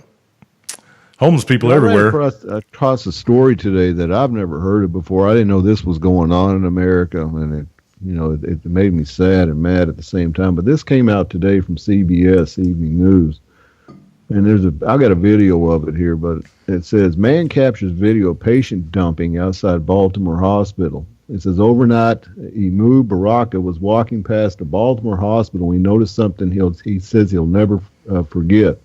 The hospital security guards had just wheeled a patient to a bus stop, and in the freezing temperatures, then they left her there. The only thing she had on was a hospital gown. It's about 30 degrees out here right now, Baraka says in a recording of the encounter. And he asked her, "Are you okay, ma'am? Do you need me to call the police?" It's called patient dumping, and it doesn't just happen in Baltimore. In 2007, 60 Minutes investigated the practice of removing homeless patients from Los Angeles hospitals and leaving them downtown. It says often the patients are not insured or have other financial issues, but it's unclear if this was the case in Baltimore. But this dude asked the lady to come and sit down. He said, "I'm going to call and get you some help." And it says in a statement, the University of Maryland Medical Center said they share the shock and disappointment of many who have viewed this video. In the end, we clearly failed to fulfill our mission with this patient. The man who recorded the video called 911 and says medics ended up taking the patient back to the same hospital. There's now a review is underway that could lead to personal action against the hospital employees involved. So they took this lady out in her hospital gown, 30 degrees, wheeled her out to a bus stop and just left her there. They don't give a shit. Her insurance, I didn't know this was going on. Her insurance wouldn't pay no more. Yeah, her insurance wouldn't pay no more. Out you go. Got to give the bed to somebody that'll pay. You know, they could at least took the old lady to a homeless shelter or something, dumping her out in her hospital gown in 30 degrees. That's not their responsibility. That's fucked up, man. Yep. That's the way it's all about your health care. Well, then they can charge her again when she starts to die of hypothermia, and they rush her in to try to save her life. Right. And they'll save her so they can charge her again. But there we go again. Trump's going to take care of that for us. The problem's going to be cured. Yeah. It's the system, man. It's the beast system. Tell you about it every week. They don't give a shit about you. They just want your money. They want you to work. That video came out yesterday of that teacher in that city council meeting getting detained by the cops for just asking a question to the city council member? You know that story made worldwide news. And it should well have, too. Man. I'd be willing to bet that cop loses his job over that because he was not there in an official capacity. He was only there as a security guard.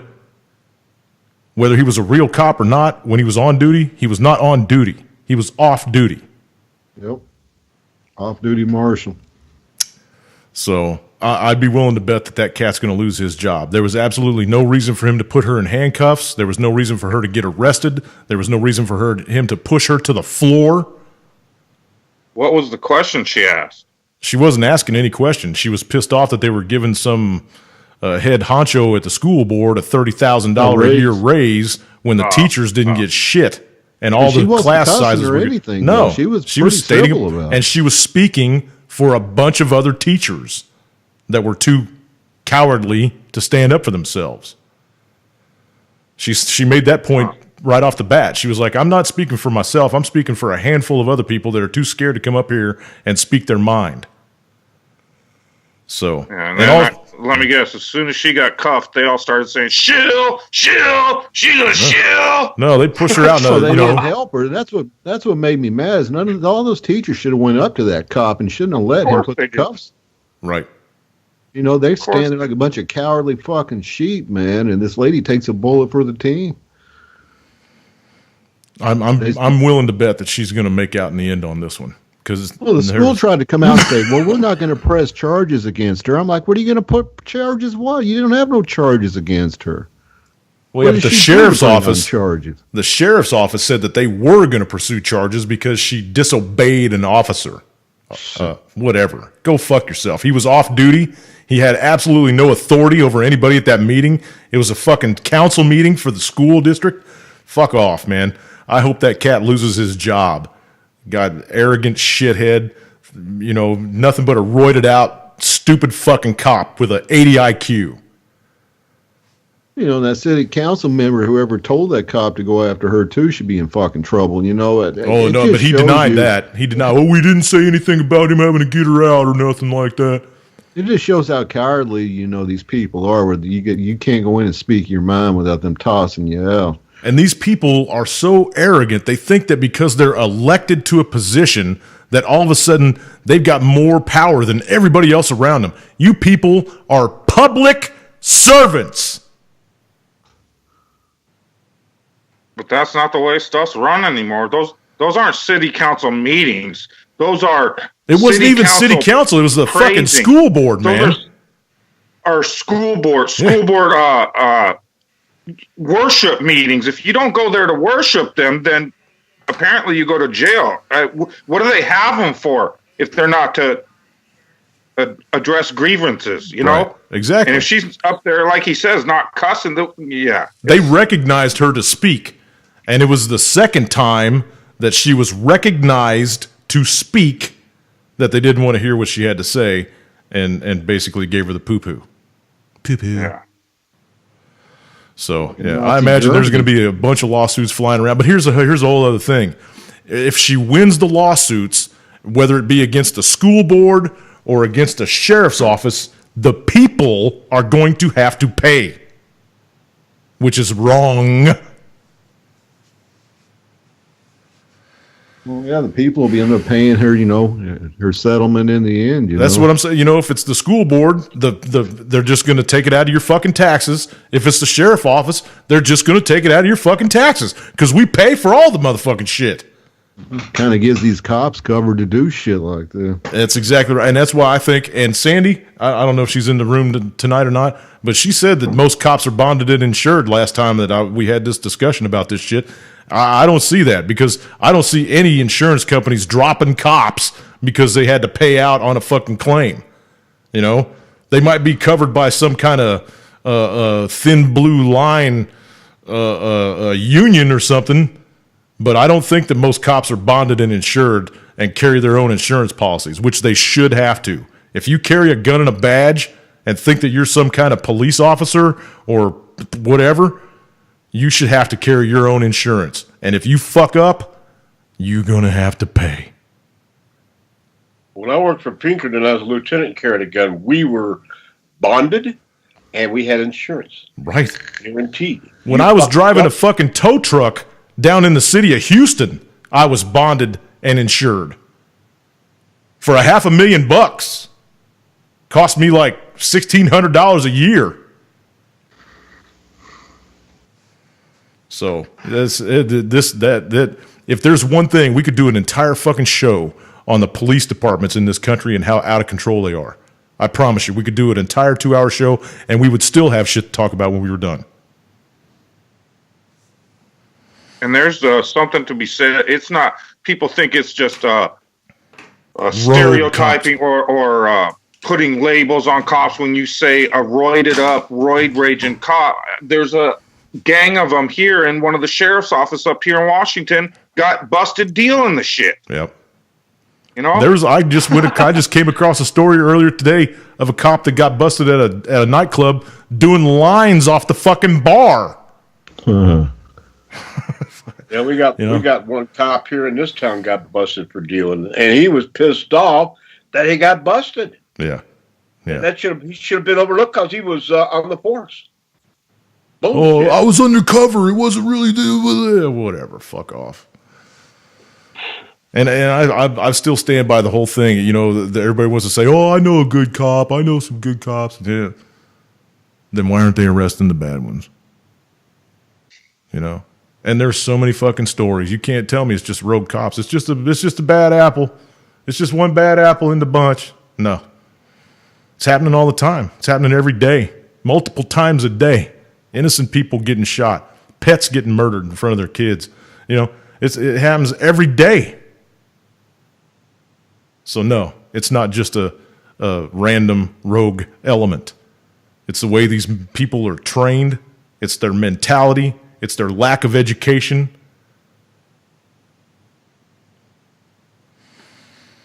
It's statism. And it's one of the worst religions on the planet.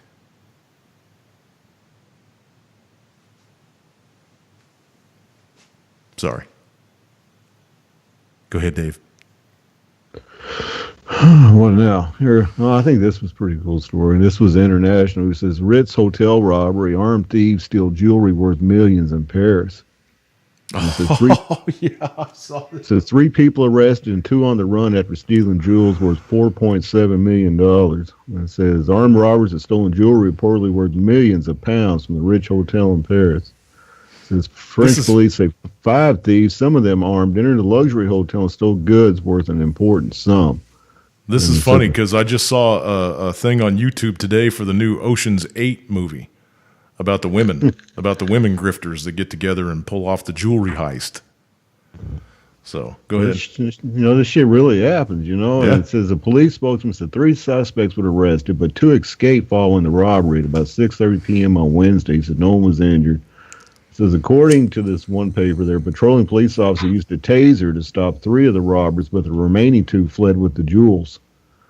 Police would not confirm reports the jewels were stolen from a hotel shop, or that the robbers were armed with hatchets. And it says the 5-star Ritz is one of the French capital's best-known hotels. It has a shopping gallery selling designer clothes and jewelry.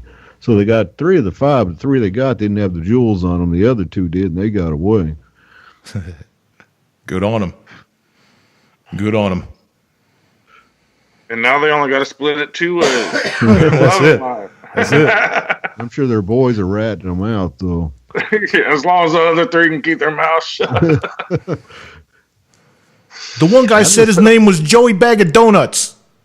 They do. They actually do those heists, man. That's crazy how these come along every so often. Oh, yeah. There's cats that make their entire life's living doing nothing but grifting. You know? There's grifters. There was one that was caught down in Houston when I lived down there. There was a grifter caught down there that was making like $40,000 a year standing by the interstate with a fucking sign. $40K.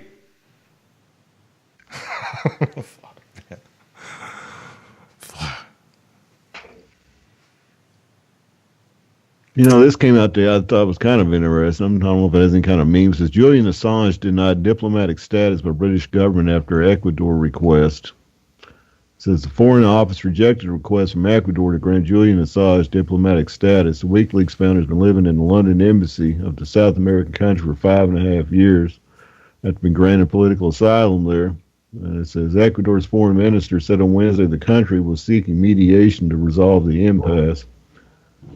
And it said, however, an FCO spokesman said the government of Ecuador recently requested diplomatic status for Mr. Assange here in the UK. The UK did not grant that request, nor are we in talks with Ecuador on this matter. Well, Britain turned them down.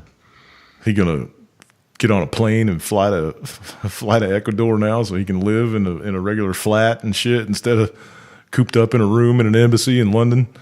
Yep. Good luck getting on a plane, Julian. Here's just talking about the Brits. You know, I don't know, JR, if you're paying attention over across the pond, man. I'm not throwing any stones at you. I just had to bring this article up. I thought it was funny. British Army adverts reach out to gay communities in the UK. This is a Reuters story, so you know it's real, right? Homosexuality in the British Army is being addressed in a £1.6 million, $2.1 million advertising campaign as the top brass desperately try to revamp the image of the military. The Army has been plunged into a recruitment crisis while battling government funding cuts, which could see troop numbers plunge below 82,000. There's only 82,000 people in the whole British Army? Wow. Now millions of pounds are being spent in a bid to reach out to gay communities across Britain who may not be joining the armed forces due to fears of stigma or rejection.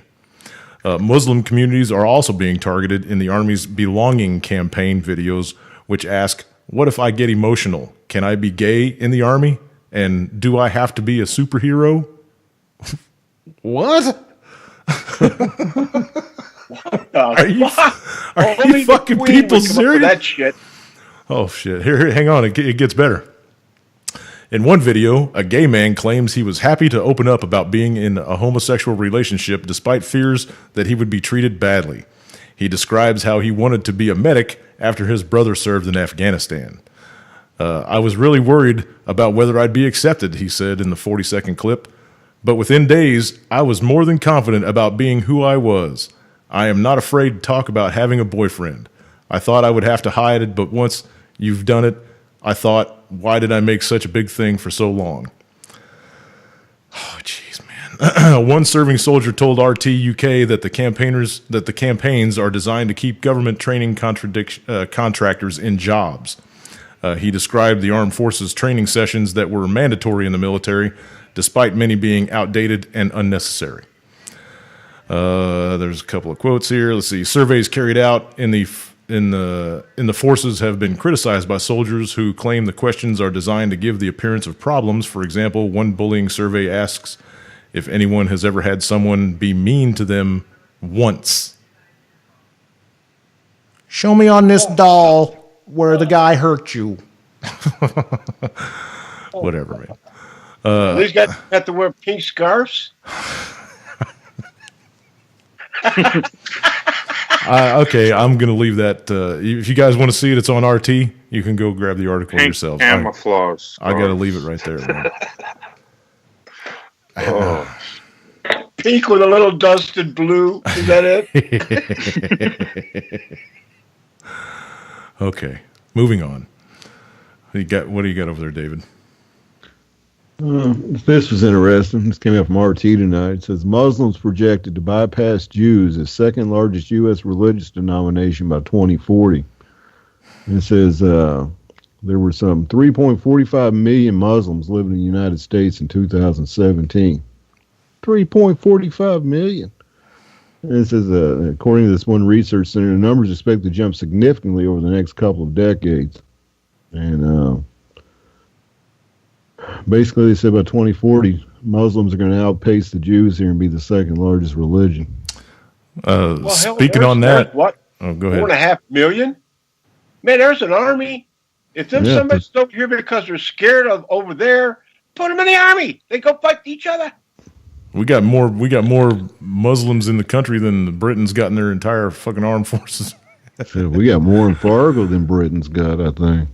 This goes hand in hand with a couple of comments in the room here from Standing Stones.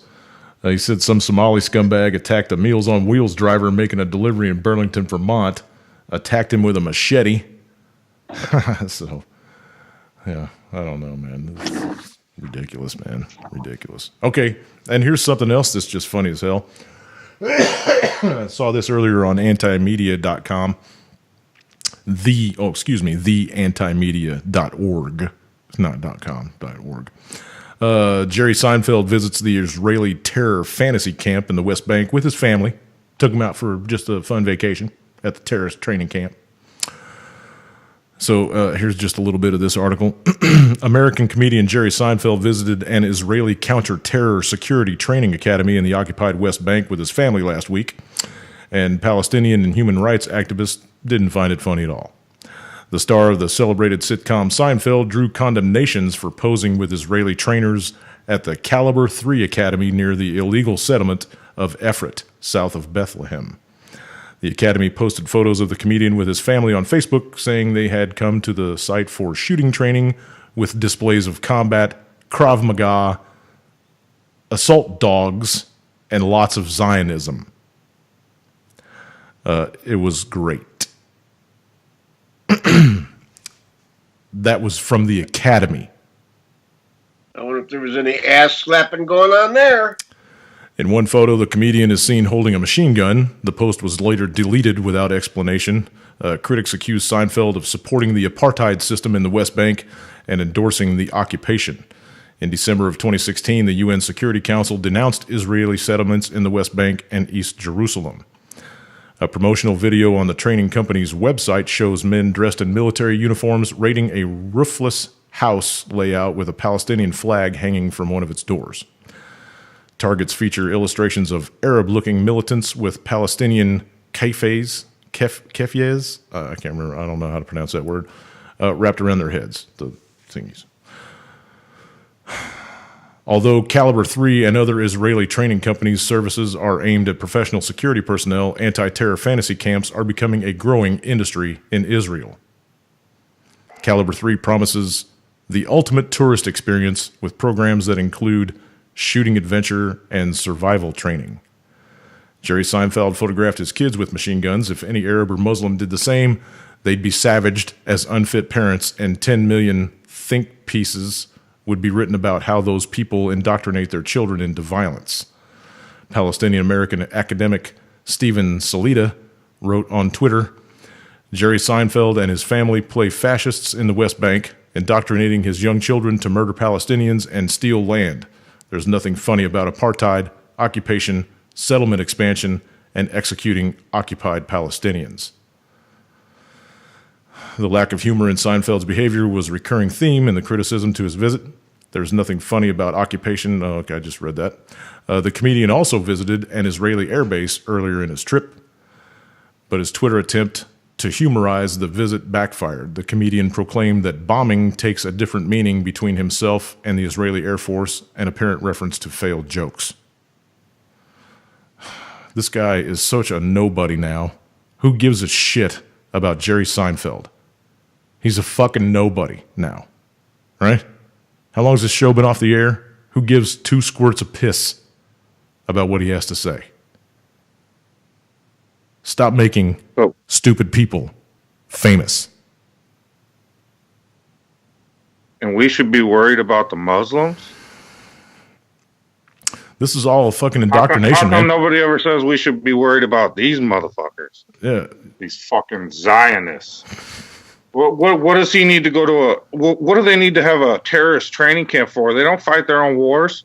They send our kids to die for their wars. Sorry. Their main war is against a country that doesn't even have a fucking military. Right? They're fighting a battle, an ongoing battle. Sit over there and pick off unarmed teenagers. Yeah. Throwing rocks.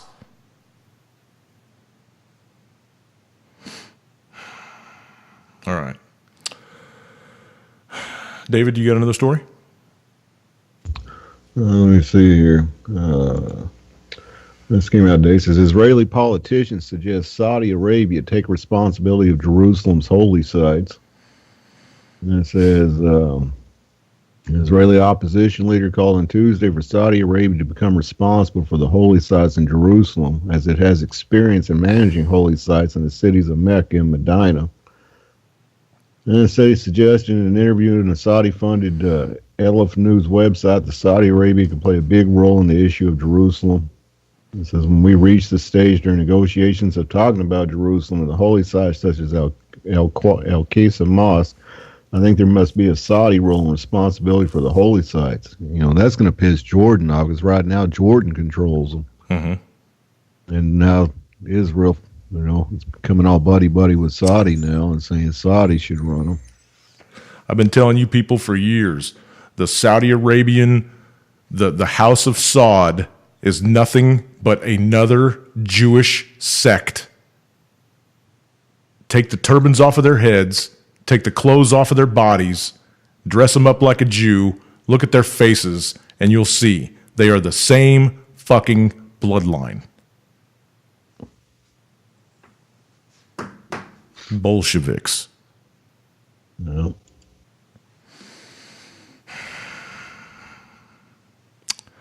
I got one more story I want to get in here before we get done with the show, because this one needs to have some serious attention brought to it by people that live in this state. Not this state, the state that I'm getting ready to talk about. Community members are horrified and searching for answers after a beloved citizen of Hutchinson, Kansas, was shot and killed by a federal officer while traveling to a spiritual retreat.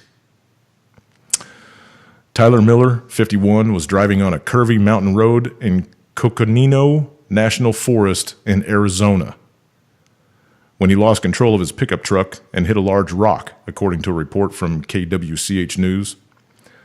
However, the details regarding what happened between the time Miller crashed and the time the federal officer opened fire on him are still largely unknown. Attorney Matt Bretz confirmed that the Miller family is still awaiting more information from the FBI, which is currently investigating the shooting. The Sedona Red Rock News reported that the shooting occurred around 4:15 p.m. on January 5th, and the U.S. Forest Service employee involved was a female. The FBI was called to investigate the shooting because it happened on federal land. A statement from the FBI's Phoenix office claimed that the U.S. Forest Service officer stopped to help Miller after he was involved in a wreck.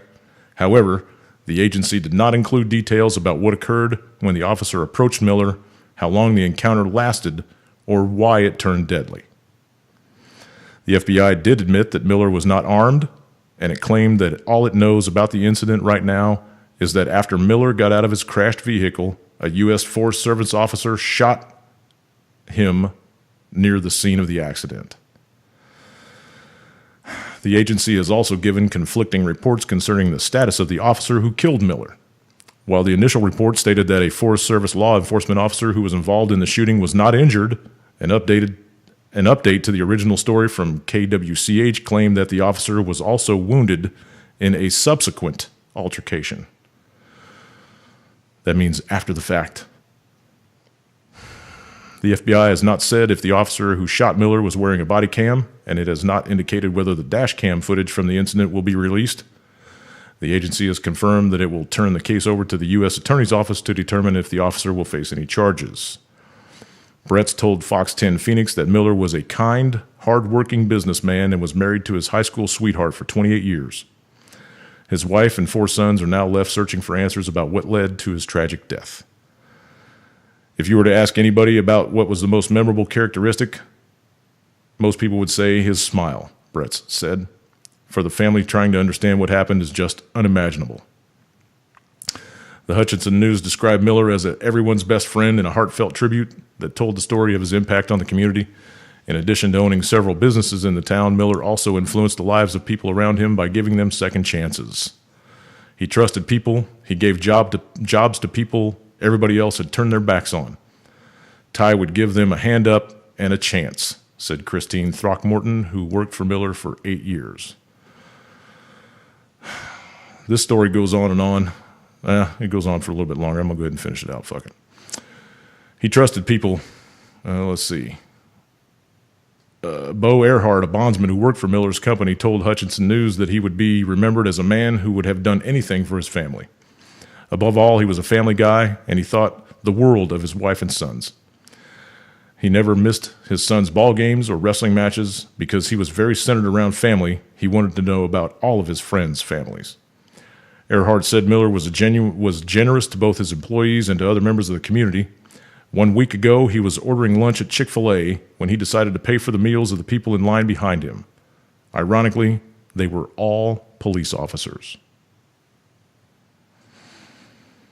So, this happened just outside of Sedona, Arizona. If anybody doesn't know where this park is, he was on his way to a spiritual retreat in Coconino National Forest and was shot to death by a female forest ranger. And they won't say why. People need to focus their attention on this story for a little bit until this family gets answers. Seriously. All right. That's the last story I got. What do you guys want to end off with? David, Dan, Vaughn?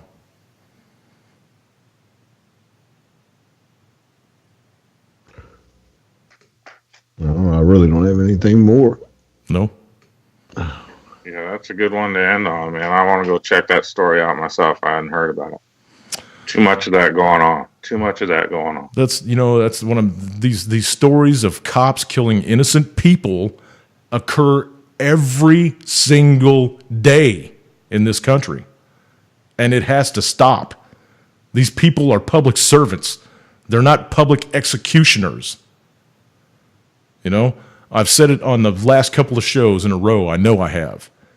If a soldier cannot fire on anyone unless he's being fired at, the same should apply to a cop. I don't understand why the first thing they got to do is grab their fucking pistol, even if a dog's just barking at them. If you're that fucking scared of your job, go get another job.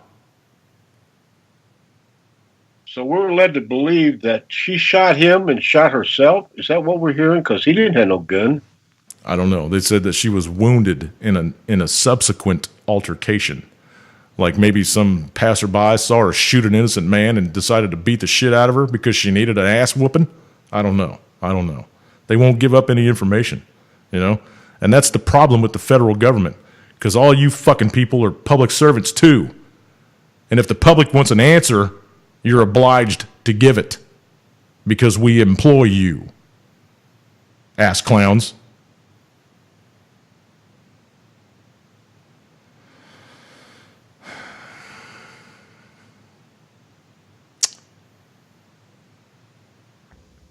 I don't know, man. I don't know. I wonder if we could chase it down by the police call. Wouldn't she have to report the incident?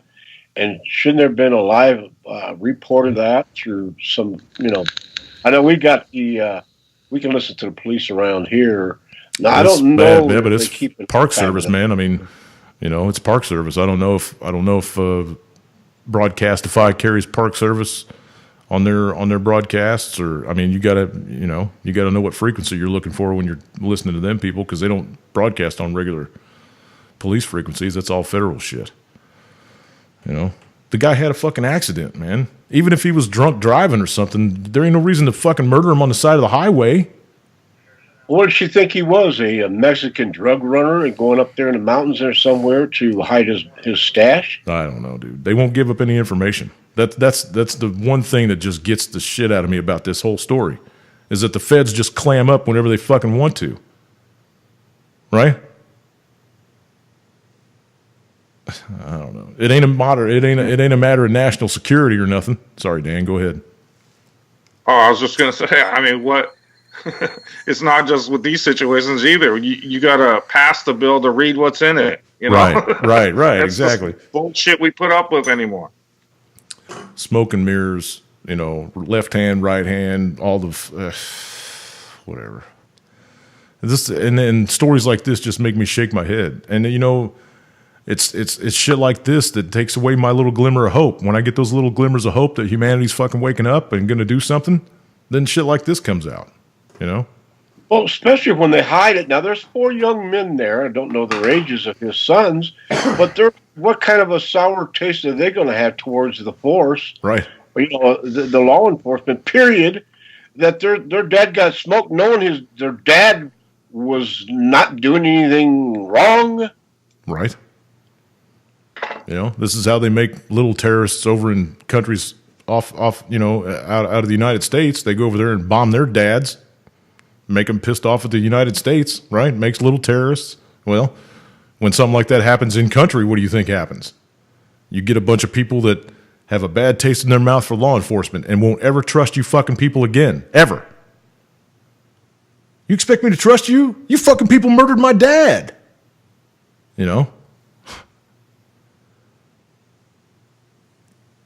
Bringing it on yourselves. You guys are bringing it on yourselves, man. Reap what you sow. Well, he's got 2 businesses, and apparently he's got quite a few employees. That's going to be a reflection upon every one of them. And pray that somebody's able to continue running the businesses, because of the simple fact that could shut down a lot of opportunity for a lot of people. Just because some stupid bitch had to have a pistol on her side and not have the damn sense for how not to use it. Yeah. No training. Zero training. Zero training. All right. we made it through another show. Thanks, you guys, for showing up, man. I'm sorry we had all the Skype trouble at the very beginning, but shit happens, right? Live. I don't know what's going on. My Skype hardly ever messes up like that. Well, it's working now, so thumbs up. Everything's cool. Vaughn, thank you very much. David, thank you very much. Dan, love hearing your voice, dude. Got to come on every time you can. Every time you can. Right on. Appreciate it. You got Bitcoin watch out. Alert just came out. Just plunged 11% after South Korea is going to go. I said they're going to ban it. So it dropped 11% here. Boom. Well, Ouch. love guys. Love everybody in the chat. God bless you. Keep the Lord in your heart, friends. Absolutely. All right, guys. All right, good night. Yeah, good night. I'll see you on Saturday, man. If you guys are all up for Saturday, man, we'll just hit the call button and we'll do it all again in a couple of days. So Sounds good. All right. See you guys. All right. See ya. All right. And I'll see you guys too. But I'm going to play the outro first so you guys get to jam out to some music. Right? All right. You guys know how I end it all the time. Love, peace, and cookies. I'm thinking I might make a different one. I'm not sure. I'm kind of stuck on it because I've been doing it for so long. But I don't know. I was just thinking about making a different one. We'll see what happens. Maybe you'll see it Saturday. Until then, love, peace, and cookies, everybody. See ya. Eckhart, you talk about in an ever-changing world, a species needs to either adapt or they will die out. And then you go on to say, and I quote, that humanity is now faced with a stark choice: evolve or die. There's so much to say in so little time. This is a song for those left behind, an insider's view to what's going on. If Christians are raptured away and are gone, in case of emergency, take this CD and make many copies to give away free. But first get a Bible and start reading now. The moment will come when they will not allow distribution, possession of anything Christian. You'll go underground, a secret resistance, and face persecution, imprisoned and beaten. Now is the time to make your decision to battle his minions left on this earth, or fall for a false explanation. Prefer to be herded like sheep. The ancient delusion, the oldest of schemes, has come to conclusion. The mark of the beast from the father of lies, the angel of light, master of disguise. He's devising a plan, preparing us now, and through evolution convincing the crowds that aliens somehow are out there and bound to have all of the answers, empowered to know the solution. Like indigo children, smarter than humans, more intuition, much more evolved. They're sending a vision, prepare the whole world with a false explanation. If we're to evolve, we must remove Christians. They call it the cleansing, and this is their mission. Evolve or die refers to whether humanity survives as a species. There is an enormous awakening happening on the planet. The age of Aquarius, ending duality. Oprah the Secret and Eckhart Tolle preach what will bring in a new age reality, based in traditions of pagan theosophy, bound to be thousands of offshoots of Crowley, students of Alice C. Bailey who follow the lies of Helena Blavatsky, radically altering, changing the pages of history, laying the groundwork forged by the tools of Lucifer, paving the way for the United Nations. A slow preparation, patiently waiting since the creation. The Garden of Eden, a planet whose placement in time is persuaded by aliens, outside invasions, abductions, and cow mutilations, creating an atmosphere ripe for the picking, with movies and Hollywood implanting trickery, mastery over the masses. The whole world collapses in panic, all desperate for someone to save them. Away anyone that will answer the questions. The savior of sorts, a new age messiah. The wolf in sheep's clothing is what will transpire. The mayhem is out of control at this moment. A world full of chaos, confusion, and torment. I'm telling you, don't stop at anything. You can't afford to face life without Christ as your king. The moment might come when this song's a reality, trapped in a world where it's actually happening. That's one of my favorite quotes that a significant portion of the Earth's population will soon recognize if they haven't already.